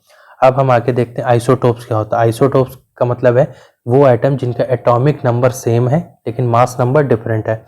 आइसोबास वो होते हैं जिनका मास नंबर सेम है, एटॉमिक नंबर डिफरेंट है। आइसोटोन्स वो होते हैं जिसमें सेम नंबर ऑफ न्यूट्रॉन्स है लेकिन एटॉमिक नंबर अलग अलग है। न्यूक्लियर फिजन में क्या होता है कि जो न्यूक्लियस है वो टूट जाता है, टूट के 2 पार्ट में डिवाइड हो गया, फिर वो 2 पार्ट में, फिर 2 पार्ट में, तो इस तरीके से ये चेन चलती रहती है, ठीक है। अब क्या होता है इसमें, इसी को ही अब जब ये टूट रहा होता है ना साथ में एनर्जी भी रिलीज करता है, ठीक है। तो यही होता है हमारा न्यूक्लियर फिजन और इसी को ही हम चेन रिएक्शन, क्योंकि ये ऐसे चलती रहती है चेन, ठीक है। फिर अब देखिए चेन में भी 2 टाइप का होता है, एक होता है कंट्रोल, एक होता है अनकंट्रोल। अगर आप उसको कंट्रोल कर पा रहे हैं तो वो तो हो गया फिर कंट्रोल चेन रिएक्शन, और फिर दूसरा अनकंट्रोल, ठीक है। तो सबसे पहला अगर अनकंट्रोल्ड हो गया तो क्या होगा, जो एटम बॉम्ब होता है ना वो इसी पे ही डिपेंड होता है, एटम बॉम्ब न्यूक्लियर फिजन पे ही होता है, क्योंकि वहाँ पे अनकंट्रोल्ड चेन रिएक्शन, वो टूटता चला जा रहा है, एनर्जी रिलीज होती चली जा रही है, ठीक है। अब बात करते हैं न्यूक्लियर रिएक्टर की। तो न्यूक्लियर रिएक्टर एक अरेंजमेंट है, न्यूक्लियर फिशन रिएक्शन होती है उसमें भी क्या है, न्यूक्लियस है वो ब्रेक हुआ, ब्रेक होने के बाद फिर ऐसे ब्रेक हुआ, तो ये साथ में क्या एनर्जी रिलीज कर, उसी एनर्जी से हम इलेक्ट्रिसिटी बना ले जाते हैं, ठीक है। लेकिन न्यूक्लियर रिएक्टर में हम इसको कंट्रोल्ड वे में इस्तेमाल करते हैं, अगर अनकंट्रोल हो जाएगा तो वो एटम बॉम्ब बन जाएगा, ठीक है। तो पहला न्यूक्लियर रिएक्टर, जो पहला हमारा न्यूक्लियर रिएक्टर है वो किसने बनाया था, फर्मी ने, ठीक है। अब जो न्यूक्लियर रिएक्टर में फ्यूल इस्तेमाल होता है वो होता है यूरेनियम 235, यूरेनियम 239, थोरियम भी इस्तेमाल होता है और प्लूटोनियम भी इस्तेमाल होता है। मॉडरेटर का काम क्या होता है, मॉडरेटर का काम है कि डिक्रीज करना है न्यूट्रॉन की एनर्जी को, ठीक है। और इसीलिए क्या इस्तेमाल किया जाता है, हैवी वाटर और ग्रेफाइट का इस्तेमाल किया जाता है जो एनर्जी है न्यूट्रॉन्स की उसको कम कर दें। कंट्रोल रॉड का काम क्या है, जो एक्सेस न्यूट्रॉन जनरेट हो गए हैं उनको अब्जॉर्ब करने का। ठीक है, तो कंट्रोल रॉड वगैरह में हम क्या चीज़ देखते हैं, कंट्रोल रॉड में कैडमियम और बोरॉन का इस्तेमाल होता है। और कूलेंट में क्या काम होता है, जो एक्स्ट्रा हीट रिलीज हो जाती है ना उसको कैप्चर करने के लिए। तो कूलेंट में हम हैवी वाटर का इस्तेमाल करते हैं, वाटर का इस्तेमाल करते हैं हैवी वाटर में, जैसे ड्यूटेरियम। ठीक है, और बस ड्यूटेरियम का ही इस्तेमाल किया जाता है। बाकी न्यूक्लियर रिएक्टर का आपको काम तो पता ही है, इलेक्ट्रिक एनर्जी को प्रोड्यूस वगैरह करना है। ठीक है, बाकी एक चीज़ होता है इसमें फास्ट ब्रीडर रिएक्टर, वो क्या होता है ये भी देख लेते हैं हम। फास्ट ब्रीडर रिएक्टर का काम होता है कि न्यूक्लियर रिएक्टर जो कि फिजनेबल फ्यूल भी प्रोड्यूस कर दे, जितना वो कंज्यूम कर रहा है उससे ज़्यादा। ठीक है, उसको हम फास्ट ब्रीडर रिएक्टर बोलते हैं। ठीक है, न्यूक्लियर फ्यूजन में क्या होता है कि जब दो आपके क्या कहते हैं न्यूक्लियस आपस में मिल रहे हो तो इसी को हम फ्यूजन बोलते हैं। ठीक है, और उसमें हल्के या भारी मिल सकते हैं। ठीक है, और उसके बाद जब मिलते हैं तो क्या होगा, बहुत सारी एनर्जी रिलीज होगी ना, तो उसी को ही हम न्यूक्लियर फ्यूजन कहते हैं। इसमें से सबसे इम्पोर्टेंट एग्जांपल है कि जो सन में और स्टार का जो एनर्जी रिलीज होता है वो न्यूक्लियर फ्यूजन की मदद से होता है। और जो हाइड्रोजन बॉम्ब है ना वो भी न्यूक्लियर फ्यूजन के ही प्रिंसिपल पे फर्क करता है। ठीक है, बाकी मेन एप्लीकेशन पार्ट ही पूछा जाता है किसी भी एग्जाम में। फिर एक मास एनर्जी रिलेशनशिप है, तो जो कि इक्वल्स टू mc² है। E एनर्जी है, m मास है, c आपकी वेलोसिटी है। तो इसी के लिए ही जो अल्बर्ट आइंस्टीन थे इनको नोबेल प्राइज मिला था फिजिक्स में। ठीक है, और इसको क्या बोलते हैं, थ्योरी ऑफ रिलेटिविटी। ठीक है, याद रखिएगा, बहुत अच्छे से काफ़ी बार क्वेश्चन आया है।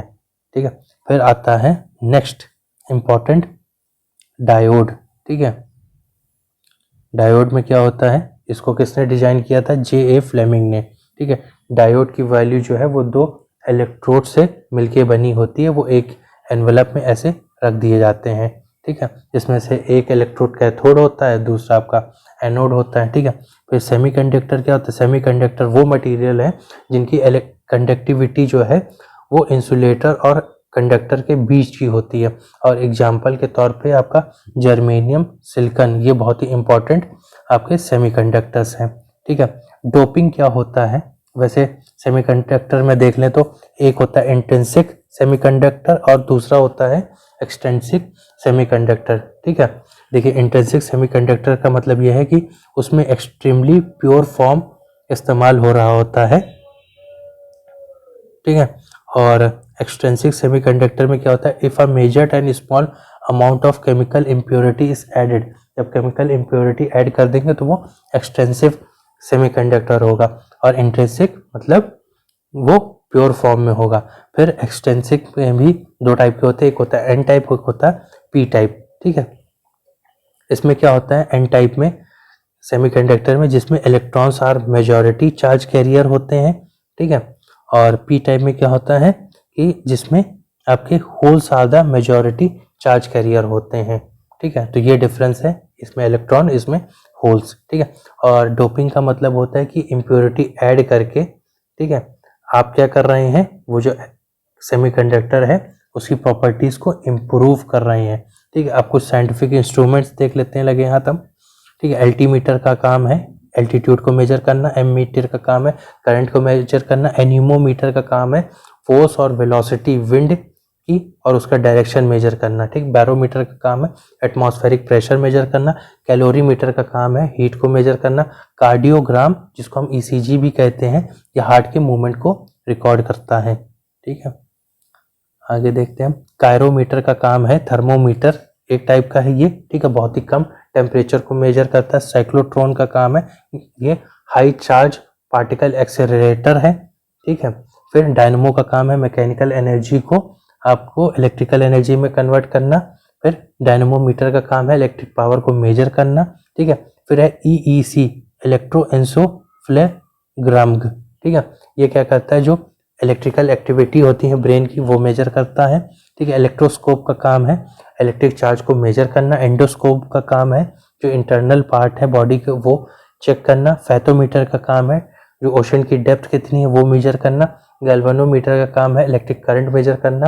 हाइड्रोमीटर डी लगा हुआ है तो ये रिलेटिव डेंसिटी लिक्विड की मेजर करता है। और हाइग्रोमीटर जो होता है जी जिसमें लगा वो ह्यूमिडिटी मेजर करता है। और हाइग्रोस्कोप क्या करता है, ये एटमॉस्फेरिक ह्यूमिडिटी में कोई भी चेंजेस हो रहे हैं उसको ये मेजर करता है। लैक्टोमीटर का काम है आपकी जो रिलेटिव डेंसिटी है मिल्क की या फिर उसकी जो प्योरिटी है वो बताता है। ओडोमीटर का काम है कि जो आपके व्हीकल है वो कितना डिस्टेंस ट्रैवल की वो मेजर करता है। ओम मीटर का काम है कि इलेक्ट्रिक रेजिस्टेंस को मेजर करना, ठीक है। पेरोस्कोप का काम है कि जब सी लेवल पे आपको ऑब्जेक्ट्स देखने हैं ना वो देखने में मदद करता है। फोटोमीटर का काम है जो ल्यूमिनस इंटेंसिटी कितनी लाइट निकल रही है किसी भी सोर्स से वो मेजर करना, ठीक है। फिर उसके बाद पायरोमीटर का काम है बहुत ही ज़्यादा हाई टेम्परेचर है उसको मेजर करना, ठीक है।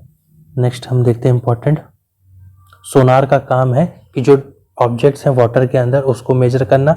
स्फाइगोमीटर का काम है ब्लड प्रेशर को मेजर करना।